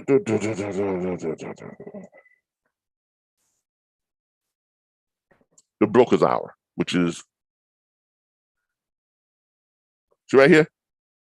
The Broker's Hour. This is me. The Broker's Hour. The Broker's Hour. This is my freight bill. This is the classes that we do on every Saturday morning. Okay. The Broker's Hour. The Broker's Hour. Episode 1. The truth. This is, here it is. The Broker's Hour. Shipper negotiations and contracts. Okay.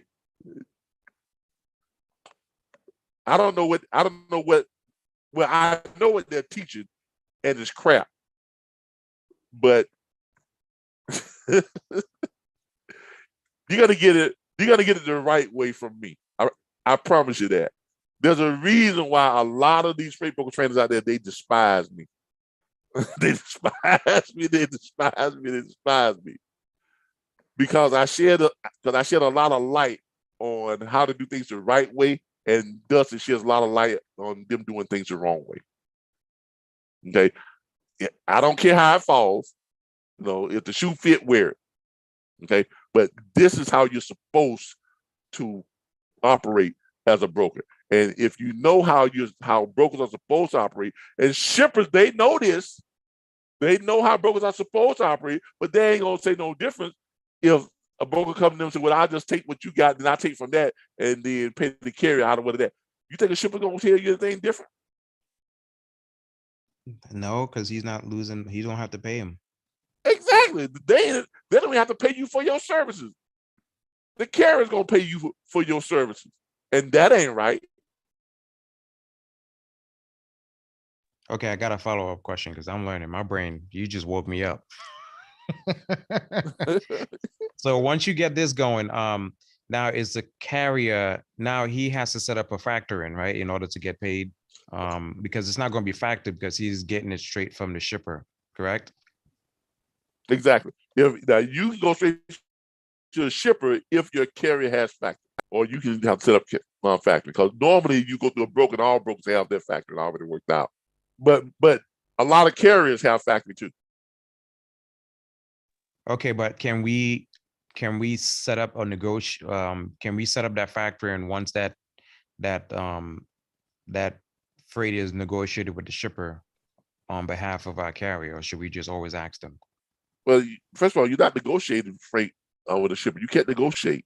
No, I'm not talking about Yeah. negotiation. I said the wrong thing. I just meant the once you factory get the part. loads from the shipper, can you set up factory on behalf of your carrier? Yes, you can, because you are what? What are you? Well, I'm the dispatcher, and I already have an agreement with the carrier. Exactly. You are the bona fide agent. Right. You are the representative of the carrier. So you can go on your carrier's behalf and set up factoring for that carrier. Now, can you set up factoring for yourself as a dispatcher? No, because I'm not getting paid directly. I gotta get paid. Hold on. Actually, you can. There are some factory companies out there that factor for dispatchers.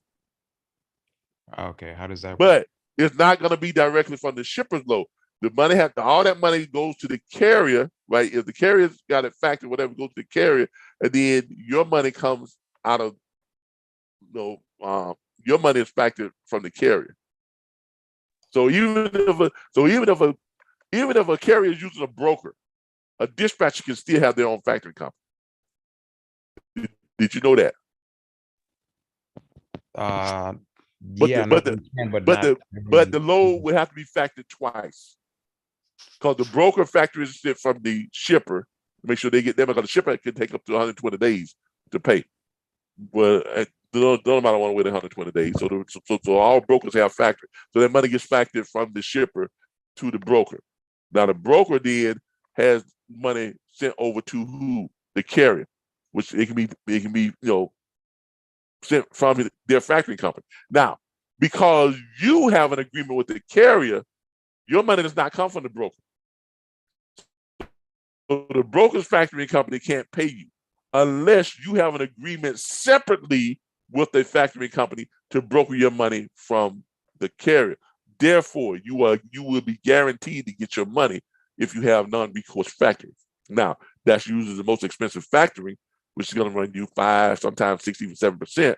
But if your cut is 10%, and then you getting that 10% factor, they're going to take anywhere from 5 to 7% of your. Let's say if your cut was $200, $2,000 load, $200, right?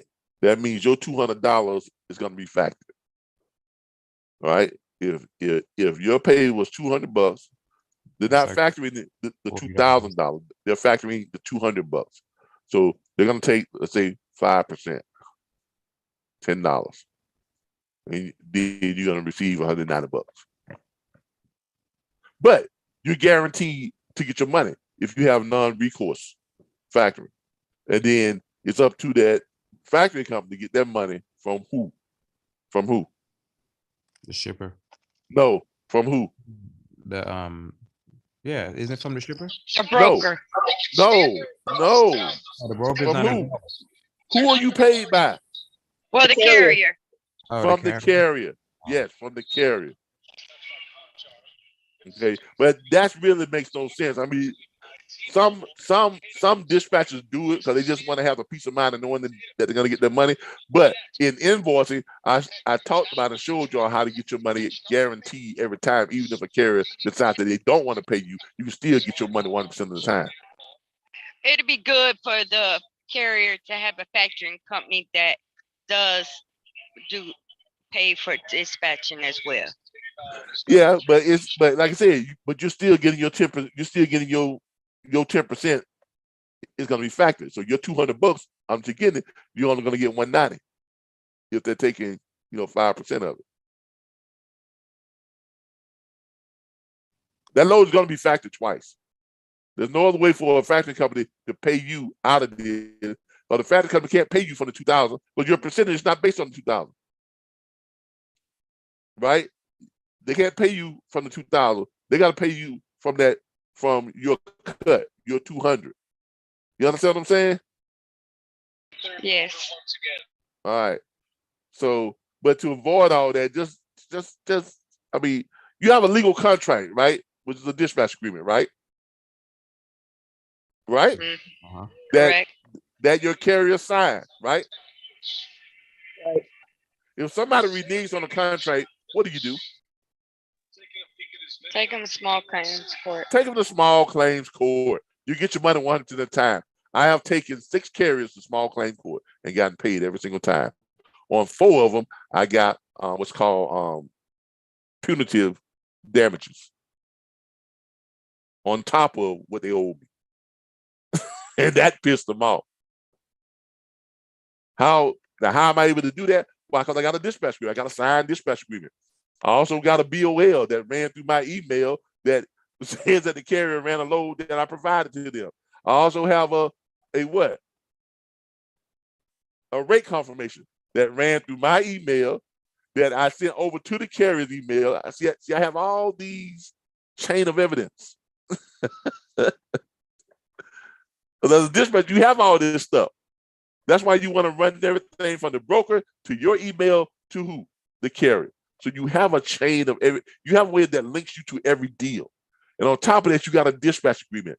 So when you go to court, you just pull up all that stuff and you send it right over to the court. Judge rule in your favor every single time. And we go through the same process when we contact the shipper directly, the reconfirmation and everything else.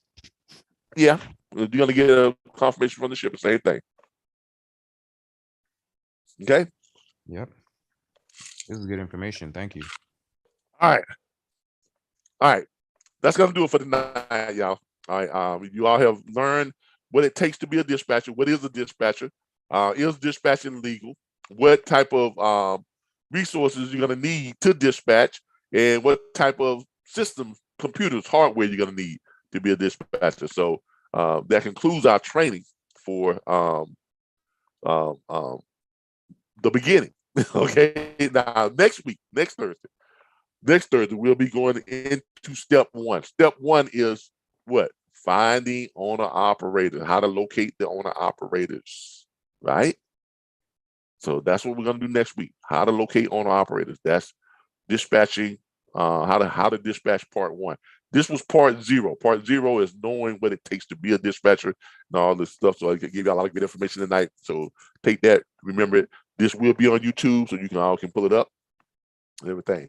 Now, let me give a shout out to my people over here on YouTube, see what they got going on.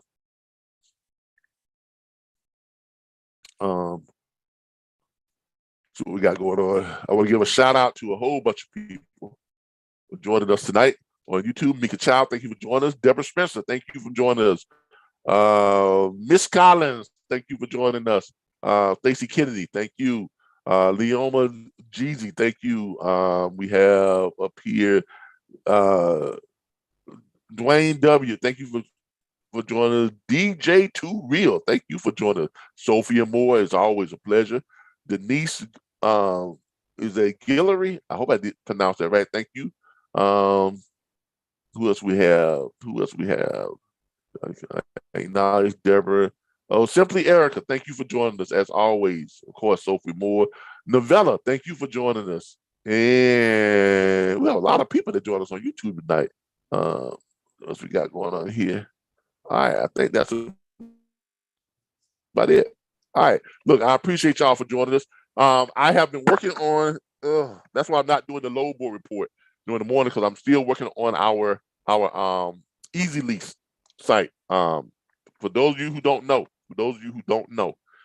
we are RBBS Transport is developing a commercial truck sharing marketplace, a commercial vehicle sharing marketplace. Okay, much like Turo, it's kind of like a ride sharing for commercial vehicles. Okay, you all know that when you lease a vehicle, you have a weekly lease payment, right? Let's say if you lease on with these companies like, let's say, Western Express, Warner, or whatever the case may be, or these big leasing companies, you have your lease payment, usually somewhere between $750 and $800 and $850 per week. That's your lease payment. Now, is that the only payment is that the only fee you're paying out of that for that lease? Anybody? No. No. Okay. You have a whole bunch of other fees that you're paying, but the biggest one, they don't even call it a payment, because when you lease on with these companies, do you keep 100% of your load fee? No. What do you normally keep?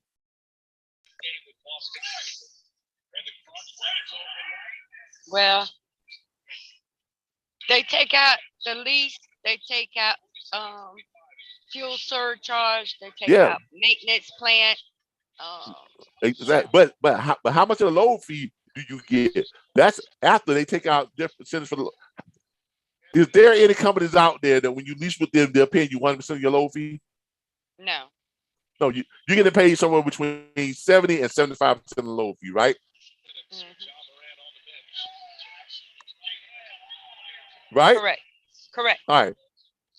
So that means they're taking 25 to 30%, right? Correct. All right. Before I do that, let's go over here. All right, this is our easy lease little site here. I've been working on that. I'm not finished with it yet, but I'm working on it. All right. All right. So if you're running, let's say 7,850 miles, about average per week. Okay. And let's say the loads are paid average $250 per mile. Right? That's what you're making. That's what you're supposed to be making if you're running. I'm sorry, that was way too many miles. I'm thinking about team driving. Because I started out with Covenant Transport, with team driving, and we used to do 7,000 to 8,000 miles a week. Now that was Renegade right there. Yeah, but that truck never stops though. With Covenant. So that's how I learned how to drive, but always out there. All right, but let's say you're by yourself. By yourself, you're gonna run about 3,750 miles. That's about what you're running, okay, per week. If you're running by yourself. All right, there you go. All right, and let's say it's paying $2.50 a mile, right? So so you're making about that right there, $9,375. That's the total load fee you're bringing in. But if you're leasing with these companies, they're taking out, because they're only paying you 70 to 75%, usually like 73 1/3%, right? That's what it's usually somewhere around there, 73 1/3%. If you're getting 75%, you get good. You getting paid good. But usually about 73 1/3% is what they're paying you. So that's minus, let's say, 73.3. All right, so that means that I'm sorry. So that means they're taking what out of that? Hold on, 3750 minus 73 1/3%. That's about 27%, right? Yeah, they're taking about 27%. So minus 27%. So they get another $1,012 per week from you, on top of your what? Your lease fee. So that's $1,012 plus. Did I do that right? 73 1/3%, 27. Yeah, that's about right. Yeah, okay. No, I went the wrong way. This is about 23%. No, I did it right. Okay. So on top of that, they're taking from you another plus another $750 per week to $850. So all in all, they're getting $1,762. Now on top of that, you got all these other fees too. You've got what other fees do they have in this thing? You got all kind of fees in it. You got disposition fee. You've got Hold on here. Let me pull up lease fees. Let me Google lease fees. Semi truck.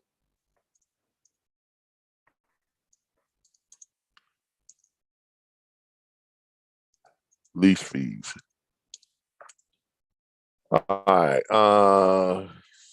Yeah. Browse, reviews, Penske leasing. That's just terrible right there. All right. Where are all the lease fees?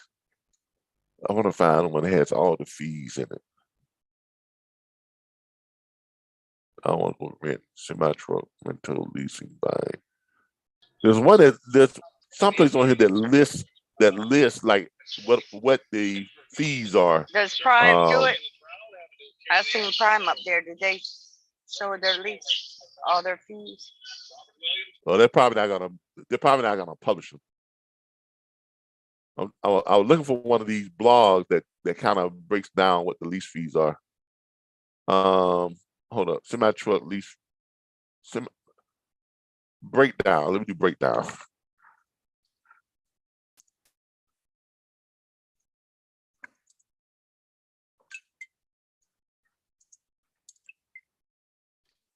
Thing about Google, the whole thing about Google is you got to learn, you got to know how to ask the right questions. All right, what are all the lease fees? I'm trying to. There was benefits of leasing, and yeah, see, this don't tell me either. There was one source that tells you like all the fees that basically just laid them all out. What's the cost of leasing semi truck? Let's say with Prime.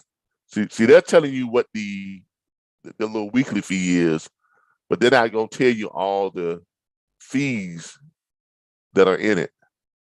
Your other hidden. Maybe that's what I need to do. All right, let me do this. Breakdown of semi truck hidden lease fees. Hidden lease fees. Okay.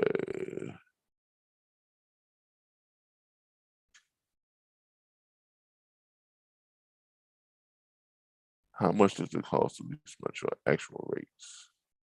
Leasing one-on-one. The hidden cost of truck. Well, that's truck ownership. Come on. I pulled this up the other on the first version of this, on the first version of the website, because I built 3 different versions. And the one that you are looking at now, that's the final version that I went with because I went with this one, and now I'm working on this one right here. But let me look at this one. Hold on here. Preview. View site live. All right, let me view the site. Because this is the first version of the site. Okay. And I'll get into tell y'all why I changed it, because it just didn't feel right. It didn't look like it was worthy of what we were trying to accomplish. Y'all understand what I'm saying? Okay, about. Yes. All right, this is the first version of the site. Trying to find the lease fees. I had put it there what the lease fees were and everything. Equipment fees, less questions. Browse assets, more available lease inventory, contact testimony. Where did I find? Oh, I know where it's at. I know where it's at. It's in browse assets. I got it. I know where it's at. It's in the assets. Here we go. Here we go. All right. I put it here. Let's say I click on this. I know where it's at. Here it is right down here. It's in the explanation of our fees. Easy lease acquisition, easy lease deposit. All right. The acquisition fee. All right.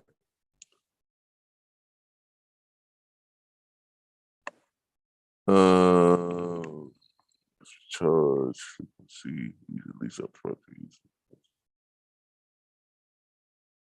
It's not on that one either. Hold on here. It might be on the other one. Might have been on the deposit was. Yeah, here it is right here. All right. Fees not associated with an easy lease because all right. These are the fees that other companies charge. Okay. We charge, the easy lease is going to be 90% less fees. Okay.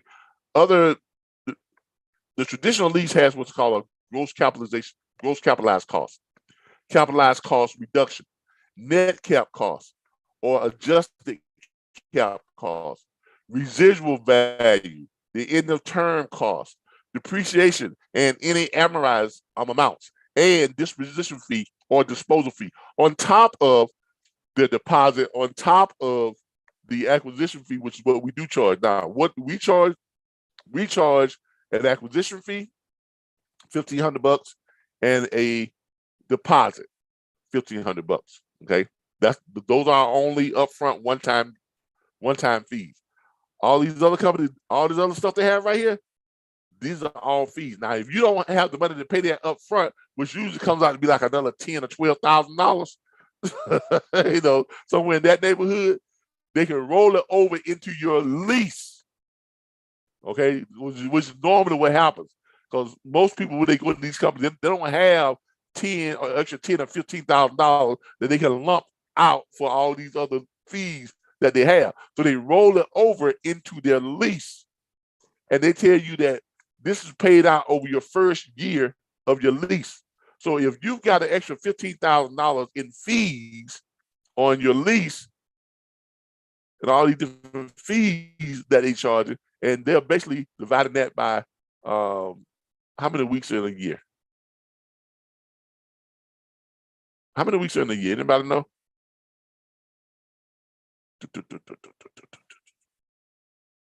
Always ask Google. 56. No, there's 52 weeks in a. Yeah, it's 52 weeks in a year. My bad, 52. I don't know why I didn't know that. I should have known that. I do that calculation all the time. 52 weeks in a year. So you divide that by 52. Divide that by 52. Right. So you got an extra $288 per week that you're paying on your fees. Right. That goes on top of if I mean, come on. I mean, if you're running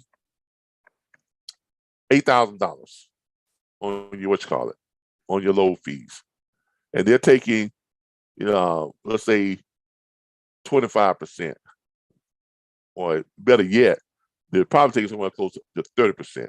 Let's say they're taking 30%, and they're paying you 70% of the load fees. That's $2,400 right there per week that they're getting. They're not calling that a lease fee, but that's what they're getting, because you're only getting 70% of your load fees, right? That plus, so you got $2,400 is what they're taking. So $2,400 plus their lease fee, let's say it's $750. They also charge excessive mileage too. Yeah, exactly. Excessive mileage fee and all the other stuff. So I mean, they're killing you. They're killing you. And then they wrote, but see, that's all part of that $15,000. The excessive mileage fee. Then they roll that all over. But you're right. That excessive mileage fee, that's a fee outside of the other fees if you go over so many miles. Within the lease agreement. And exactly. Then they charge you per mile XYZ amount of money. Exactly. So you got $288 there, and then you got your excessive mileage fee and all that stuff. You could be paying $4,000 a week. And that's why your settlement check is only like $2,100. You done ran $8,000 worth of loads, but you got a settlement check at the end of the week for $2,400. Right? $2,500. And a lot of people think that's good. They think that's great. But here's what you're going to get with Easy Lease. Because Easy Lease, we are set up, we're a kind of like a ride share. It is we allow we allow people who own trucks to list their trucks with Easy Lease, and we match them with owner operators who want to lease their truck. Okay? That's what we're doing. So if you own a truck or if you own a truck or trucks, or if you own a small fleet of trucks, you can list them with Easy Lease, and then we will match your trucks with owner operators who need to lease a truck. Now, why would owner operators be willing to lease through us? Because we don't have near the requirements or fees and all these other things that you need to lease a truck. Because with everybody else, you're only going to begin, this is what you're going to be paying out each week, really, on a lease if you're leasing through the traditional way. All right? But with us, you're only paying $1,000 to $1,500 for a truck. I haven't loaded this up on my yet, but hold on here. Move this out of the way. I haven't loaded this up on the new website, on the one that I'm building yet. But if we go to here and go to equipment types, here are the equipment types. But box trucks, they're going to be leased from $700 to $950 a week. Tractor with trailer, $1,600 to $1,900 weekly. Tractor without trailer, from $1,000 to $1,500 weekly. Now, that range is going to depend on the year, the condition, the miles, the truck, what type of trailer it's pulling, this and that, the size, the weight capacity of the box truck. So all that's going to come into play in what's going to determine if it's between $700 or if it's $950, or if it's $1,600 to $1,900, or if it's $1,000 to $1,500. Okay, so those are what the leases are going to be. And the only other fees they have, the only other fees that they're going to have is going to be these two fees right here. It's a disposition fee. The only other fees that they're going to have are these two fees right here. There's going to be this Easy Lease deposit, which is $1,500. That goes to who? The asset owner. That goes to the person who owns the truck that they are leasing. And then we have our administrative fee, which is the acquisition fee, which is our acquisition fee, which is an administrative fee, and it breaks down and tells you what it is. Easy Lease acquisition fee. Lease acquisition fee is charged to cover the administrative and overhead expenses incurred in the initial creating and yearly renewal of the lease. Okay, so these are the only two fees that we charge on top of your lease. Now, even if you had a lease that was paying $19, if you leased a tractor trailer and a tractor and a trailer combination that was running you $1,900 per week, you're still coming out better on your initial upfront money. $1,900 plus $3,000 is what it's going to take you to get into that lease. So you are leasing also where a person can actually purchase? No. No. You're not doing it that way. No. Okay. Yeah, this is not a regular lease. Easy Lease is a hybrid between commercial truck rental and commercial truck leasing. It's a hybrid. It's not a regular lease. The regular lease has these, lump sum payments at the end, and balloon payments. No. Remember, these are people. These are not companies that own these trucks. These are regular people who own these trucks. These are regular people that own these trucks. Okay. Now, are you going to offer a maintenance plan that they can add on? Yep. Are you going to provide that? And what about No, we're not. No, hold on. We're not providing it. They can add, like I said, they can add on for another fee. Right. Yeah. Okay. Now, Right. Look. Now, what about here's what you get. What about gap insurance? So kind of cover you. Here is what's going to be added. 24-hour roadside assistance. Okay, you'll be able to get that at a greatly discounted rate. You keep 100% of your load fees. Okay, you pay 90% less fees. All right. Now, as far as insurance, the insurance has to be held by who? The one that's leasing the truck. The authority holder. Because remember, you don't need our asset owners don't need an authority to buy a truck. Our asset owners don't need a CDL.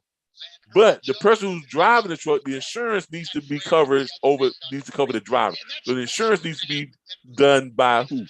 The authority holder.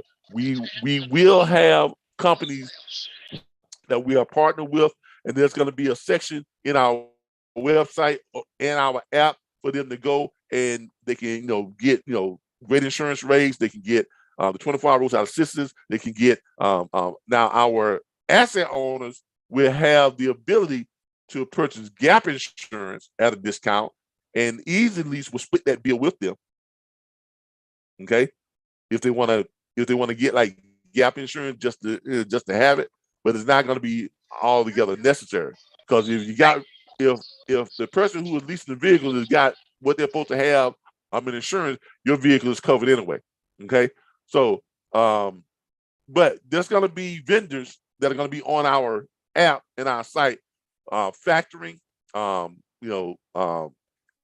tire, discount tire programs, gas, fuel cards, all that stuff is going to be part of our site. Now, just so happens we are affiliates with all those people, so Easy Lease will be we'll be getting our affiliate money when someone signs up for any of those extra services. But the main point is, we are offering something that's not being offered right now. Okay. All right. 3 easy steps to Easy Lease. Check availability. Our national network of private truck owners is expanding daily, and they are eager to lease to you. You click here, you check the availability. Reserve your truck. Qualifying to Easy Lease is easy. Driving experience, time on the job, credit are not an issue. With Easy Lease, all you need is a valid CDL, your authority, and insurance. Go ahead and reserve your truck by paying the only 2 administrative fees associated with Easy Lease. Easy Lease acquisition fee, $1,500. Easy Lease deposit, $1,500. Schedule your pickup. Okay, you'll be able to schedule your pickup. Okay. Now, there's a lot of stuff that we're gonna have on the site. I haven't finished this yet, so there's some stuff on here that I haven't changed yet. Like I gotta finish doing that, this and that. We're gonna have a area here drop down for the equipment. You're gonna be able to look at all of the equipment. Easy Lease tractors with trailers, Easy Lease box trucks, dry van trailers, flatbed trailers, refrigerator trailers. Now, I have partnered with a trailer company that provides trailer sales and trailer rentals and trailer leasing. We partner with them to get more trailers, but a lot of our asset owners are going to have trucks and trailers. We have some asset owners who just have trailers, so that they'll be on here too. Because basically what we're going to be doing is we're going to be inviting both people who own trucks to register with our site. They come on here, they create an account, with our site, they create a login, then they are now registered with our site. When you create your login, it's gonna ask you, do you own, are you signing up as an asset owner, or are you signing up as a person who needs, to lease a truck? So we have 2 different sets of members. We have the asset owners, we have the people who want to lease trucks. Now, if you don't own a truck yet, but you want to be an asset owner, you'll be able to sign up too. Now, herein lies the difference in what we do that everybody else is not doing. For those people who are signing up who don't have a truck, they don't own a truck already, but they want to own their own fleet. They want to become a fleet owner, right? Because that's basically what you are. You're a fleet owner. You want to become a fleet owner, and you want to list your trucks with Easy Lease. We're going to have a financial department that is going to work with those people to get them line of credit ready, because that's the best way to buy your asset. That's the best way to buy trucks. How do I know? Because I have 9 trucks. I have 9 trucks. All right. 6 of them have trailers. 6 of my 9 trucks, when I bought them, I bought them brand spanking new. All of the trucks that I bought, the day that I bought them, I left the dealership, or I left there with the title in hand. Now, how did I do that? And the new truck that I bought, the first new truck I bought was I paid $129,000 for it. It was a Volvo. Went up to PA at the Volvo truck dealership up there and bought it. And then just say, I want to buy that Volvo. Now, how did I do that?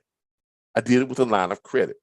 My first line of credit was $225,000. Now, how do lines of credit work? Business lines of credit work this way. It's basically, it is a business credit card. That's all it is. Line of credit is just a credit card. It's like a business credit card.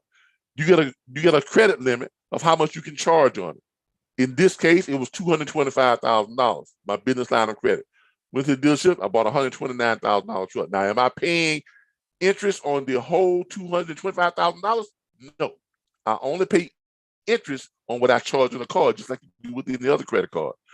Do I start making payments to that on the card before I charge anything on it? No. Just like any other credit card that doesn't have prepaid fees or doesn't have a yearly fee, I only pay interest on what I only start making payments when I charge something, right? Now, when you buy something with your credit card or even with your debit card, when you buy something with a credit card, if you don't make the credit card payment, will they come and take the thing you bought with it? Anybody? No. No, you own that. That's how I was able to walk out with the title. Because I own that truck. That truck is mine. I got the title to it. I just got to pay the interest on the card. Because the asset is not attached to what? The asset is not attached to what? The card. I mean, well, I'm sorry. I take it back. The thing that I bought, the credit is not attached to the asset. The credit is attached to my business. You understand what I'm saying? So the asset is mine. I own it free and clear the day I walk out of there with it. $129,000 truck, I own it free and clear, got the title to it. You don't even have to have a CDA or don't even have to have any type of authority to buy a truck. You just can't drive it, right?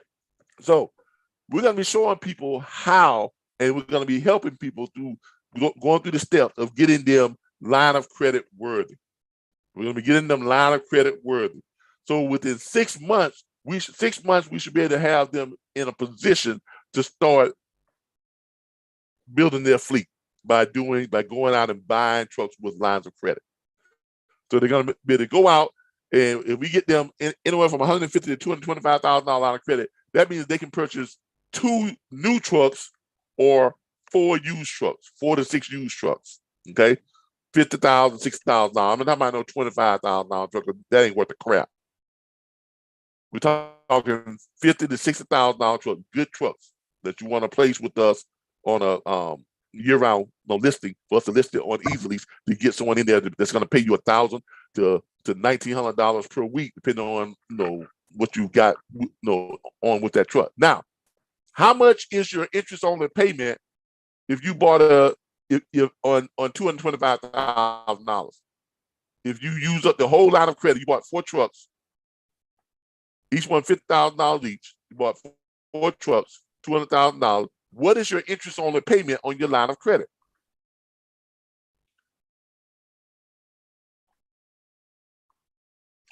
Interest-only lines of credit on your interest-only is going to be about 3.25%.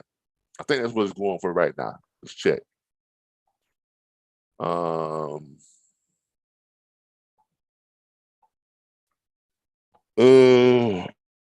200. Let's see, 225,000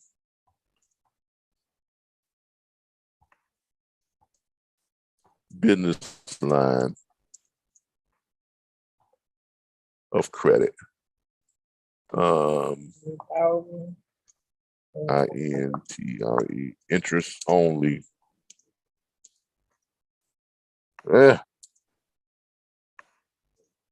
Interest only payment calculator.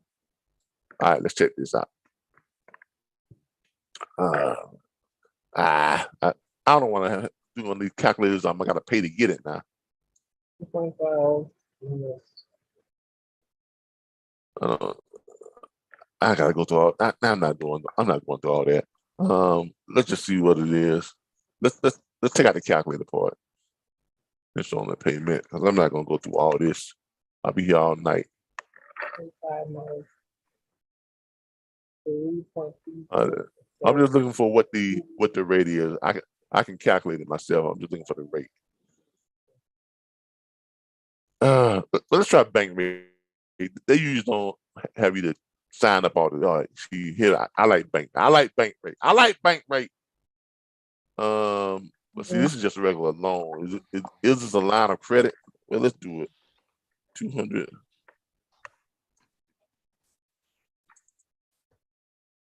$225,000. I'm trying to do just a line of credit, but let's just regular loan, 5-year term, loan term, 60 months. See, this is just regular loans. Line of credit is going to be about 3.75% for line of credit. But these are not lines of credit. This is just an amortization loan. See, this is amortization loans, and that's not what I wanted. I wanted to do a line of credit, interest only line of credit.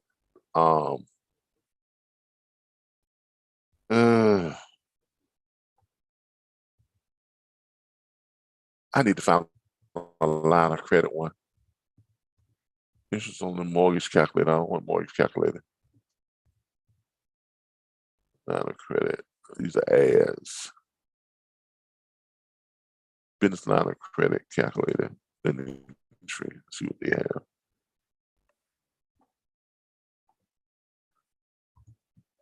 See, I don't want to go through all this setup. 12 weeks. So they tell you how to consider the business line of credit calculator.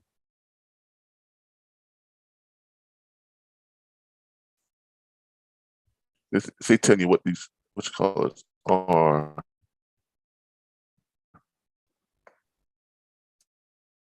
And we're not talking, we're talking 250,000, 225,000, but like I said, they can range from $5,000 to $1 million on lines of credit. But we're just talking, mid-range. we're not talking about $1 million line of credit. We're talking mid-range lines of credit. Okay, 24 payment term, payments made, basis with interest. In most cases, the line of credit will offer $250,000. Yep, that's the most accurate. Yeah, because I got a $225,000 one. This is about average. All right, well, let's just say, all right, I can tell you what mine was. Mine on, here's the calculator right here. Okay. On mine's, I did 129,000. What's the cost of what you call it? But my rate wasn't nearly that. And I was just doing interest. I was doing interest only. I was doing the interest only. It depends on your term. What was my term? Term was I think I stretched mine out for the longest term. It wasn't quite that much. I think I did mine like a 25-year term. Yeah, it was around there. It was around $562 a month. So I did mine out for a 25-year term. But here's what happened though. At the end of the year, I paid it down. Basically, paid my line of credit down. Just knocked it off. You can get it for a long term. You can get it for the longer terms, but you're not gonna really pay on it for that longer term. You're gonna build up your cash. Why? Because you're getting what, $1,000 to $1,900 per week, but you're only making a monthly payment. Y'all see that right there? You're only making a small monthly payment. Y'all see that? Yeah. You see how you're basically just I mean you are basically turning a huge profit on your investment is what you're doing. Okay. And remember, you own the truck. You own the truck. Even if you use up your whole line of credit, $225,000. Hold up. Yeah, $225,000. And that's for a 25-year term, whatever, 2.25. That's $981 per month. That's on two. If you use up your whole line of credit, you got 4 vehicles, right? So you lose up your whole line of credit. You got 4 vehicles. For 4 vehicles, you're paying $981.29 per month. But you're leasing each one of them out for, on average, $1,500 to $1,600 per week. So what do you have here? Where's my calculator again? Oh, come on, computer. All right, where's my calculator again?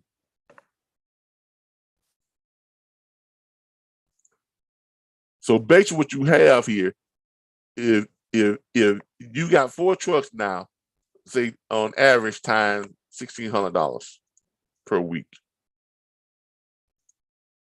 So you're making $6,400 a week, but you're only paying $981 per month. That times 4.33 weeks in a month, 4.33. So that's $27,000 per month you're making minus $981.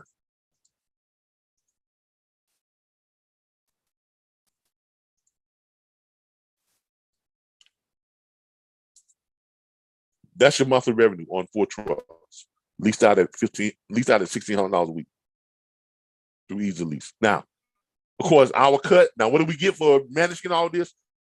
For collections, invoicing, administrative, we're doing, placing on our site, matching, all this type of stuff. We get 20%.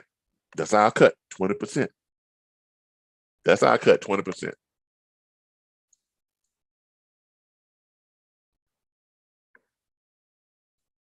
And on 4 trucks, you're still walking away with over $21,000 per week. I'm sorry, $21,000 per month. Right? Is that per month? Yeah, that's 4.33. Divide that by 4.33. What you're looking at weekly? Looking at $4,938 per week. 52 weeks in a year. The first year, you're looking at $256,000.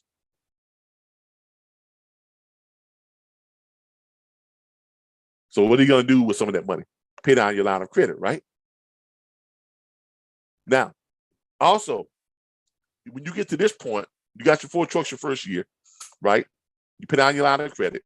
So now you put down your line of credit, you get your line of credit back up to around $200,000, $150,000, $180,000. But also, what have you also established? More revenue going into your bank every month, every week, right? You got revenue now. You got weekly deposits, right, of over $4,000 a week, right? Right? So now what do you do? Now what do you do? Ask for a higher level. No, just go out and get a not only that, don't ask for a higher level, go out and get a whole nother line of credit. Basically, that's what I meant.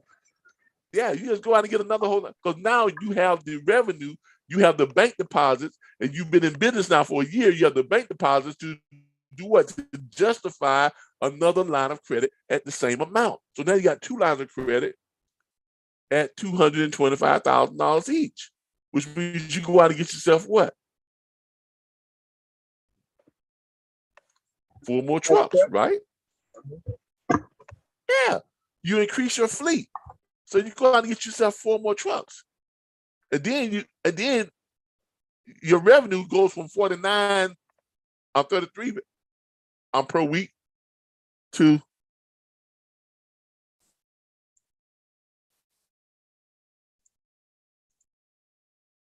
revenue's going to $9,860 a week times 52 weeks. Now you're knocking at the door of what we call you're getting ready to cross that threshold on your way to becoming what? A quiet millionaire. Which is what we have here on our when you all join when you all sign up on our site, we have the Quiet Millionaires Network within the Easy Lease site, within the Easy Lease app. That is for all the asset owners can join our Quiet Millionaires Network, and then we start sharing information and sharing resources on how to get approved for lines of credit and whatnot. Now, here is something else that I want y'all to take a look at real quick. Okay, I want you all to realize something. Hold on, where's my other site? Oh, here we go. Here is something else that I want you all to take a look at. Now, RBBS Transport, LLC, is a subsidiary or a division of the RBBS Logistics Learning Center. So, as we are doing these leases, our goal, here is what we're shooting for this year. We're shooting to have just 250 leases by the end of the year. Y'all think that's possible with the way we're set up? That's our goal, to have 250 leases out by the end of this year. Now, with 250 leases, average lease $1,600 per week.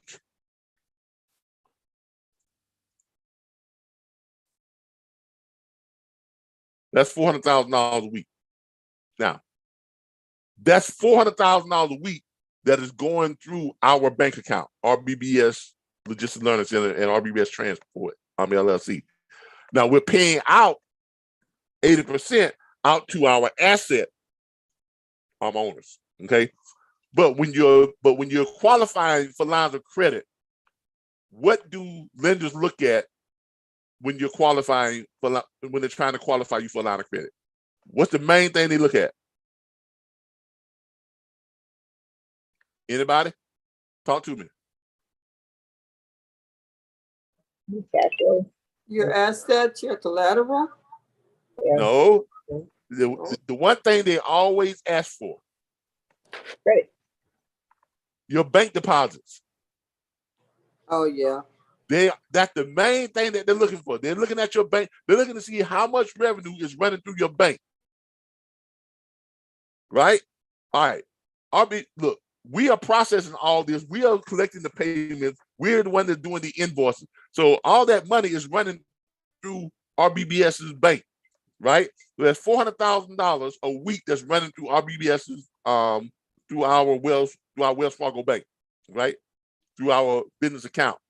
So when one of you all, let's say somebody who is trying to get a line of credit and you're new, you don't have quite the time you need, you don't have quite the revenue, who are you going to get to co-sign for you?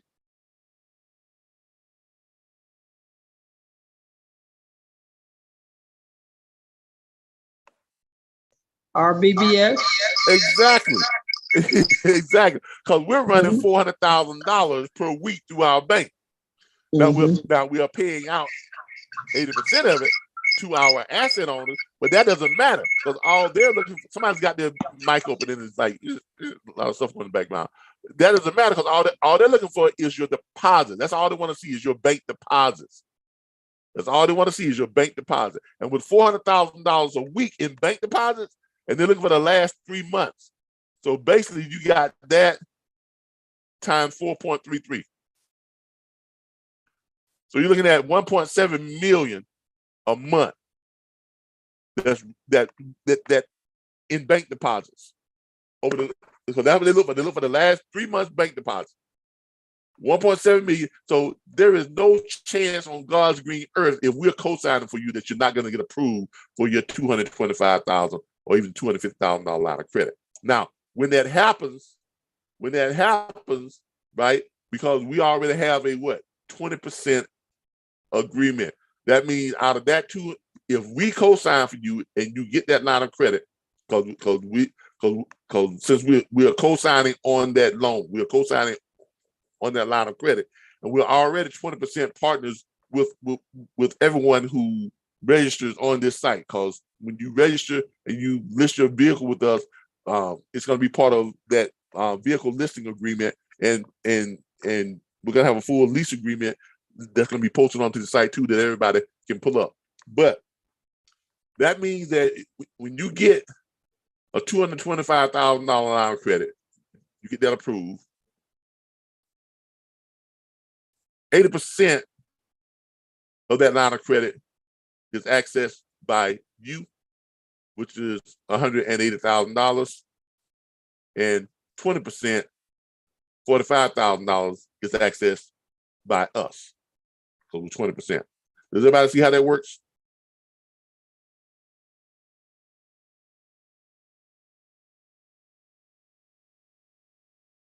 Does everybody see how that works?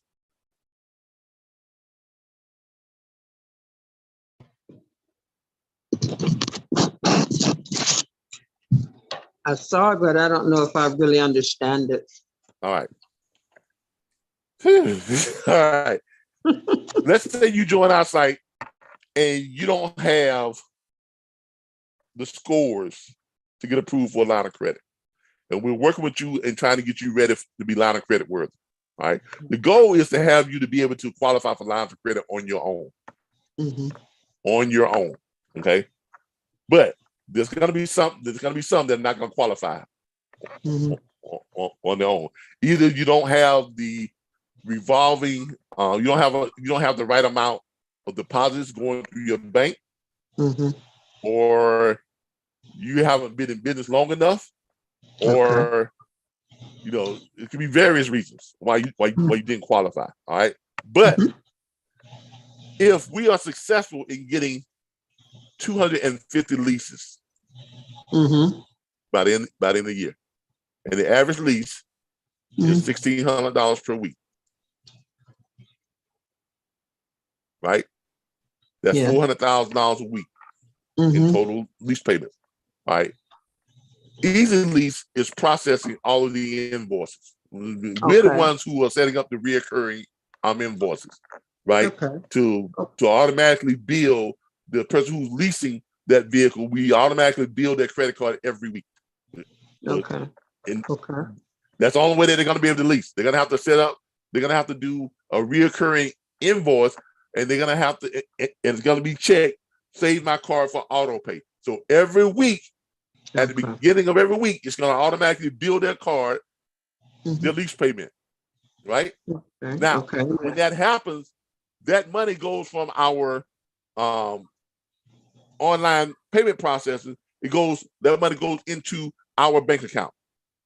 And then we pay 80% of that lease payment back out to who? The asset owner. Right? Because our fee is 20%. So 80% goes out to the asset owner. Now, it doesn't matter that we're paying out 80% because companies that financial institutions that offer lines of credit, all they're looking at is bank deposits. So we're depositing $400,000 a week into our account, right? We're going to be paying out 80% of it, but we're still depositing $400,000 a week is running through our account. So if any of you are lacking in an area where you kind of get approved for a line of credit, who you want to be asset owners, right? Gotcha. All right. So then basically, because we're umbrellaing, if you will, on the RBBS, we're covered. Well, basically because you have listed you signed on to be an asset owner with Easy Lease, which is owned by RBBS Transport. That's what I'm saying. And our financial department is working with you all. We'll be working with you all to get you line of credit worthy. Gotcha. That's so what I was. You can start building your fleet. Now, if for some reason, because we first start, for those of you who are starting from scratch, you're not going to have enough time. I mean, it's going to take us about 6 months, 6 months to a year to get you line of credit ready. All right, which means we've got to set up your business, we've got to set up your website, we've got to set up your domain name, you got to have a domain email address, we got to get you a presence on Google. So when the bank runs your business name, they pull up more than just, my mama know me. Okay. When they go and they put into Google your business name, RBBS Transport, LLC, they're gonna pull up a whole bunch of stuff on your company. Gotcha. Okay. This is how you become line of credit worthy, because they're gonna want to look to see, does anybody know you other than your mama? Yeah, gotcha. Okay, you know, so if they do that and they put in, let's say DZR Logistics, that's Darren Stevens' company. You see what I'm saying? Somebody knows him other than his mama. Right. See what I'm saying? This is what banks are looking for. They're gonna look to see if you have a toll-free number instead of your cell phone number. They're gonna look to see if you have a domain email address and not a Gmail, Hotmail, Yahoo, or whatever. They're gonna see if your email address is a domain name same as your website. They're gonna look to see if you have a legitimate website. These are all the things that we're gonna be working with you all to help you all get these stuff ready so you can become line of credit worthy. Now, the one thing that we can't really control is your revenue. But if you are set up as a dispatch firm, you're doing what you're supposed to be doing, you should be generating revenue. You see what I'm saying? You should be at that point to where you're generating revenue. Now, because you're not generating enough revenue, chances are you're going to need a co-signer. Right. Hence is where we fall in. Right. Okay. Gotcha. Because we've got all this other stuff, and if we do this right, we'll have the revenue that we can co-sign for just about anybody. I see. And get them over that hump. That you see what I'm saying? Sense. Yeah. And because of our 20% agreement, that's where it falls at. 80% of that line of credit is what you have access to. We will have access to 20% of that line of credit.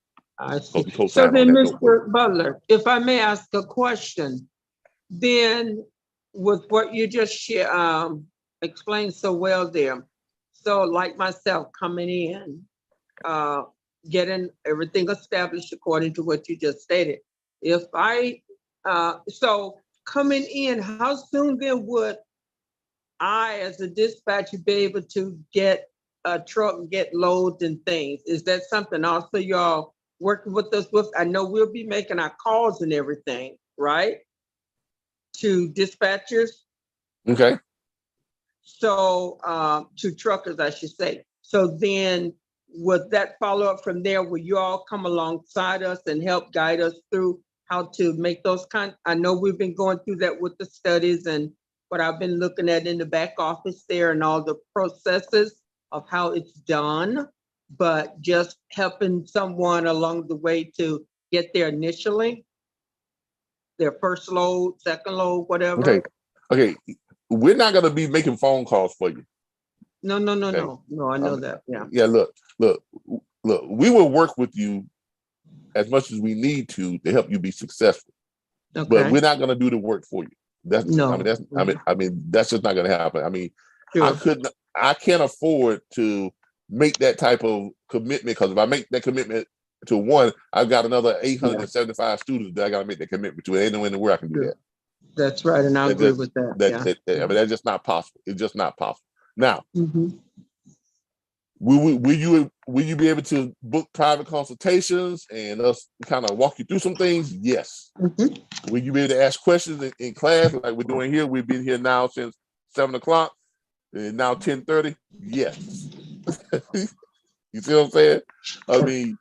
I mean, we do a lot. Yeah. Let's say I do a lot to make sure that you all are successful in what you're doing. I do a lot to bring opportunities to our network. I do a lot to bring opportunities to the industry. Okay. Yes, absolutely. But that's just the life, that I've chosen. But it has paid off for me. It has done well. Okay. Yes. The more I give, the more I receive. That's just how life works. Life works that way. Believe it or not, practicality, yeah. Yeah, okay. Believe it or not, life works that way. For those of you out there who are wondering, how come I can't do this? How much of yourself are you giving? How much what? How much of yourself are you giving to what you're trying to accomplish? Okay, I spend a lot of time. I give a lot of my time to my business. I give a lot of my time to my students. I give a lot of my time to the industry. Sure. But in doing so, the industry gives back. Absolutely. My businesses give back. Yeah, okay. And I didn't think that, I wasn't alluding to whether or not y'all would make calls for us. I realized that, but I just wanted to get a better understanding if I'm grasping hold to the information that you're so well conveying to us. So, Yeah. okay. And plus you have a network. At any time you all can get on Clubhouse and y'all can have conversations amongst each other to help each other out. Yeah, I've been out there. I go out there. Yeah, it's good too. Yeah. Okay, so great. So let's keep that in mind because that's the type of platform that we are. But okay, thank you. All right, but Hey Calvin, how much you gonna be leasing the trailers out for? I haven't decided that yet. I know trailers rent for about $200 to $300 per day. I'm sorry, with Penske and Ryder. For a truck and trailer combination, Penske charges $550 per day. For a truck by itself, Penske charges about $350 per day. To lease a trailer, I'm still trying to get a good grasp on what trailers lease for, and I'm trying to see if there's going to be a market, which I know there's a market there. We're probably going to be leasing trailers for about $500 a week. Anywhere from, depending on the condition of the trailer, it's probably going to be somewhere between $400 and $600 a week. $600, $650, somewhere around there. Okay. Okay, but because the service that we are providing, we are that in-between service. We're in between a traditional lease and a rental service. We don't have near as many hidden fees as traditional leases. We don't have near as many qualifications as traditional leases. You got to have 6 months to a year's driving experience in most traditional leases. You got to have, someone wants you to have, 650 credit scores or whatever the case may be. All kinds of crap. So we're coming in as a ride sharing, as a truck sharing platform, marketplace. Like I say, we'll be one of the few.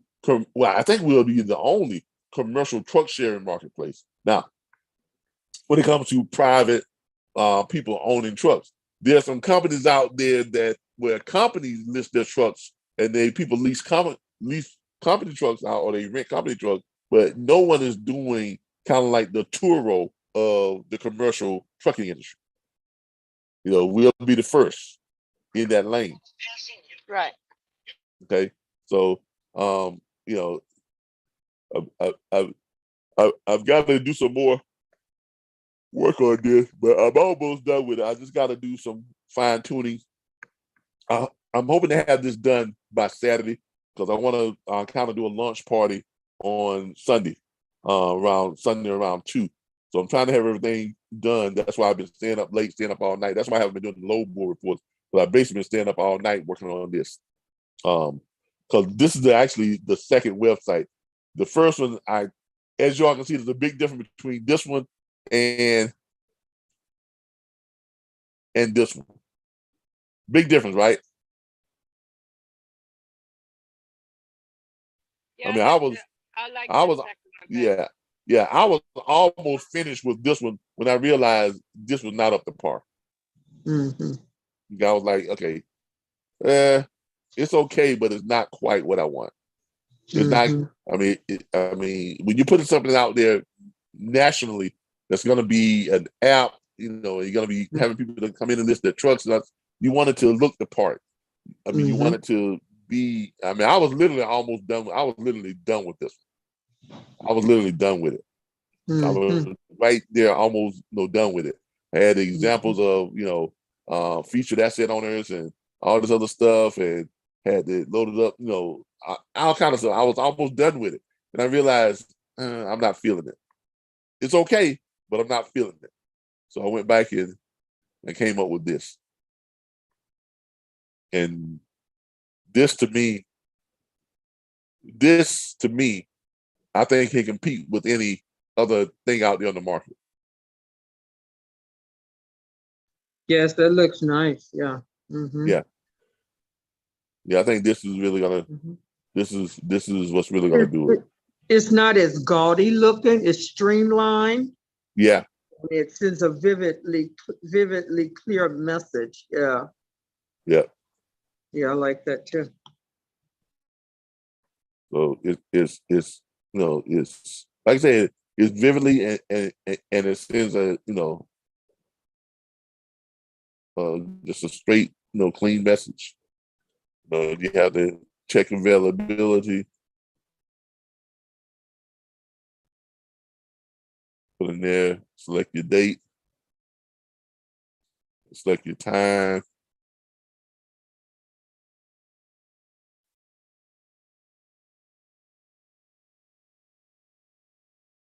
You select your time, the earliest pickup time, let's say 9:45 a.m.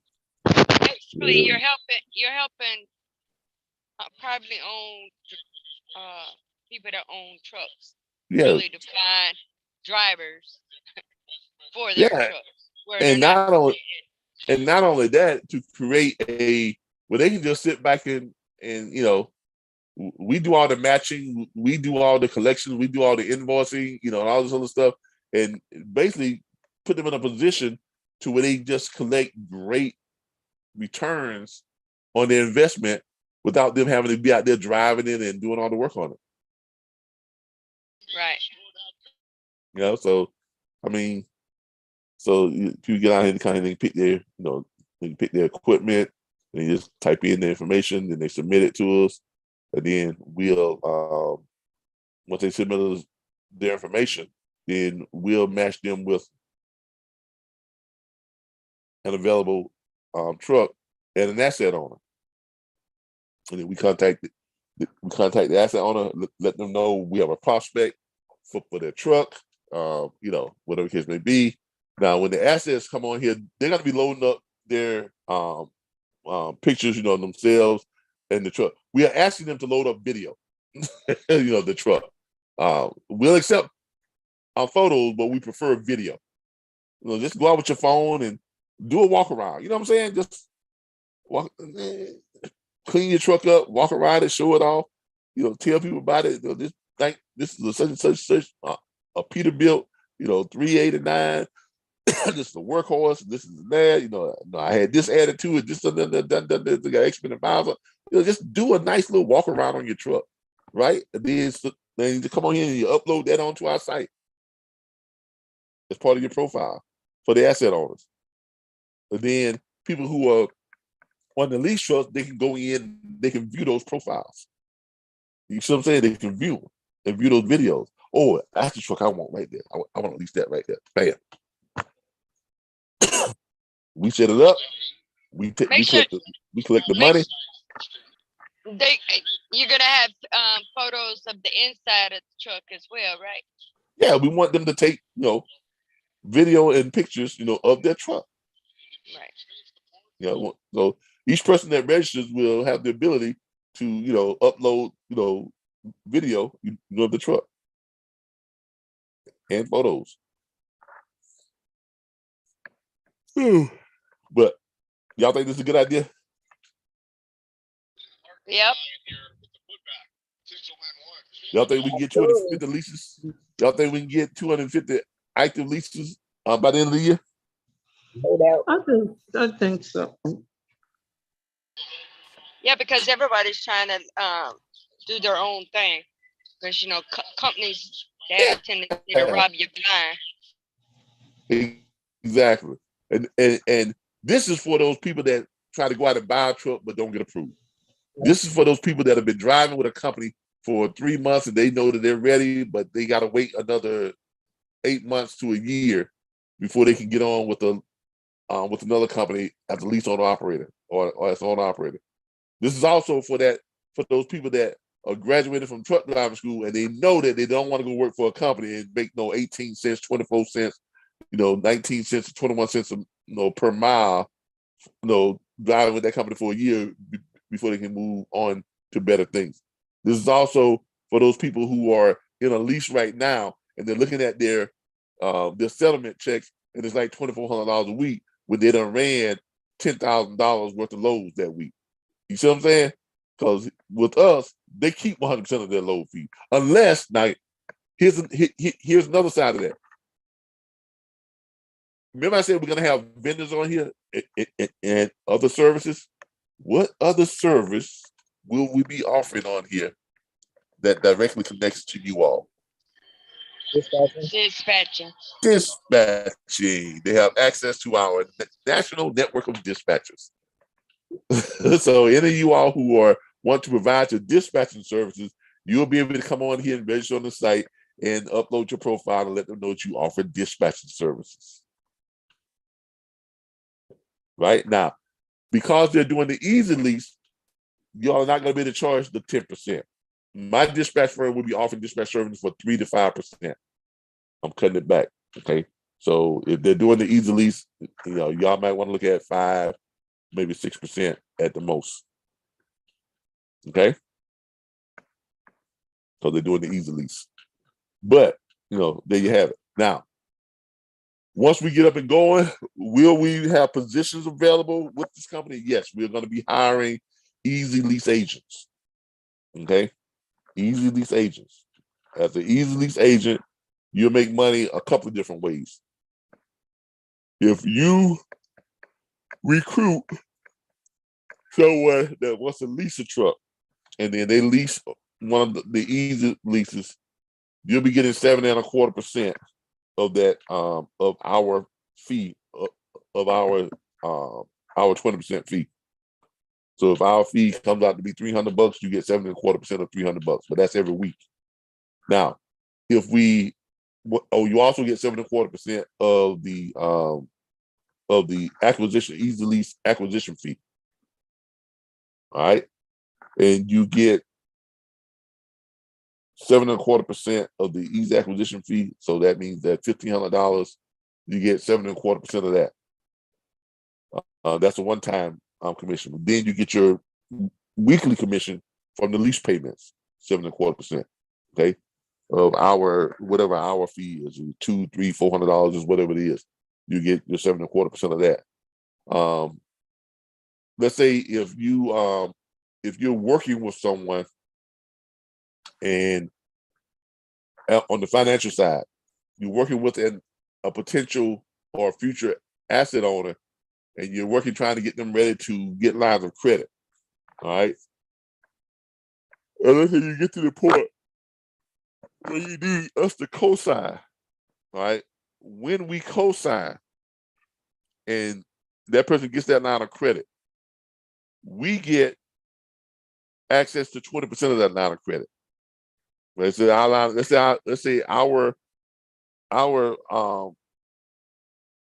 the portion of the line of credit that we get access to, let's say it's $45,000. But you, as the person that was working with them to get them line of credit worthy as an agent, you're going to get access to 7.25% of that $45,000 as a line of credit. You see what I'm saying? So you're going to be building your own personal line of credit. You're going to be building your line of credit, amount that you got to have access to. So you take that amount of 7.25%. So you just now got access to $3,262 as a line of credit. See how that works? So you're building revenue on a few different planes here. You have your one-time commission on your easy lease acquisition fee, which is 7.25% of $1,500. So you figure $1,500 is the easy lease acquisition fee minus 7.25%. So it's $108 right there on that one-time commission. Then you're getting 7.25% of our fee. Let's say if it's a $1,900 lease, that's about the biggest one we're gonna have. Oh, too many. $1,900 lease minus 20%. Our 20% is $380. So that means that's $380, a week. minus 7.25%.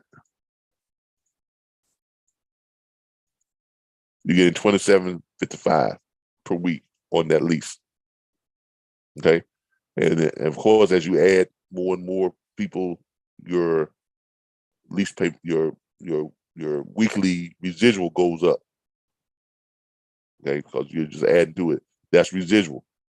So that plus the 180 up front, and then if you're working with someone and get them line of credit worthy, and then we co-sign for them, and then they get the line of credit, you get 7.25% of our 20% of that line of credit. So you build in line of, you're building line of credit, and you're building up one-time commission as well as residuals. Okay. All right. I need to take a break.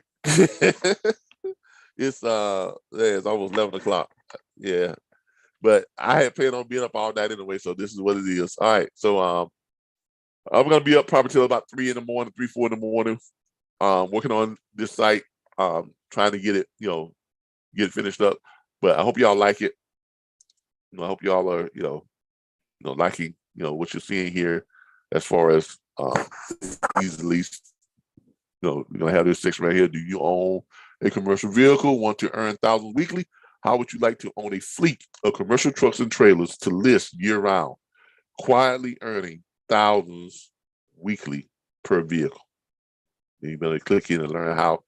They take you over and show you how you can, how we gonna do that. What we just talked about.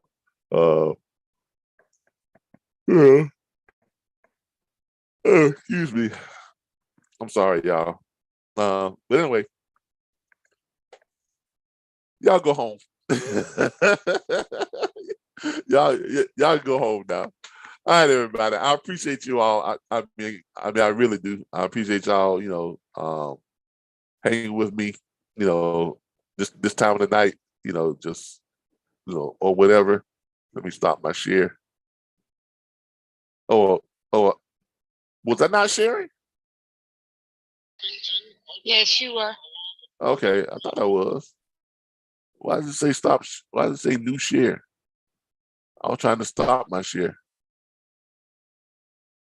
I don't know. That's your computer. Okay, I'm trying to find, because it said new share. I was trying to stop my share. I'm live streaming. I'm not gonna stop recording. Okay. Anyway, oh, there it is right there. Stop share. All right.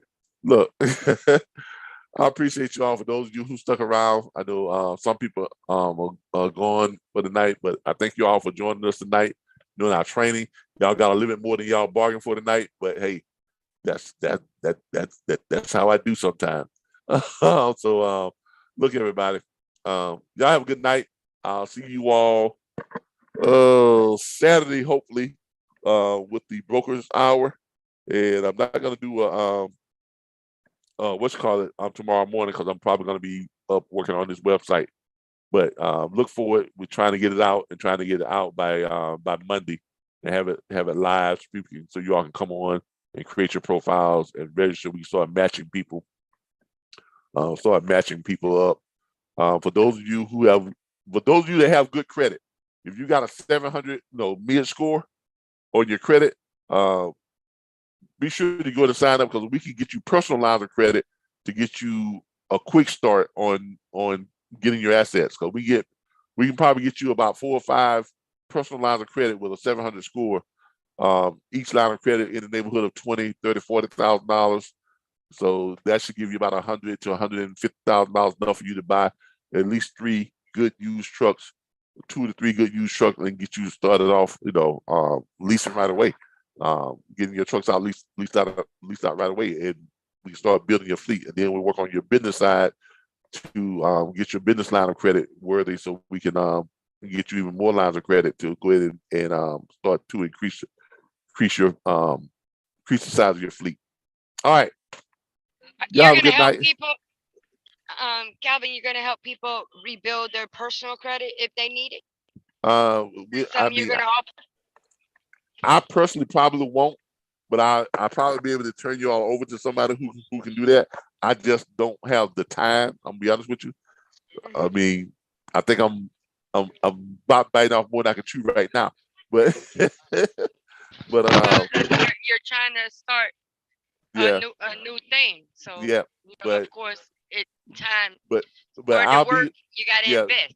Yeah, but I am connected with people who can help you build your credit and things like that. So we'll see about that.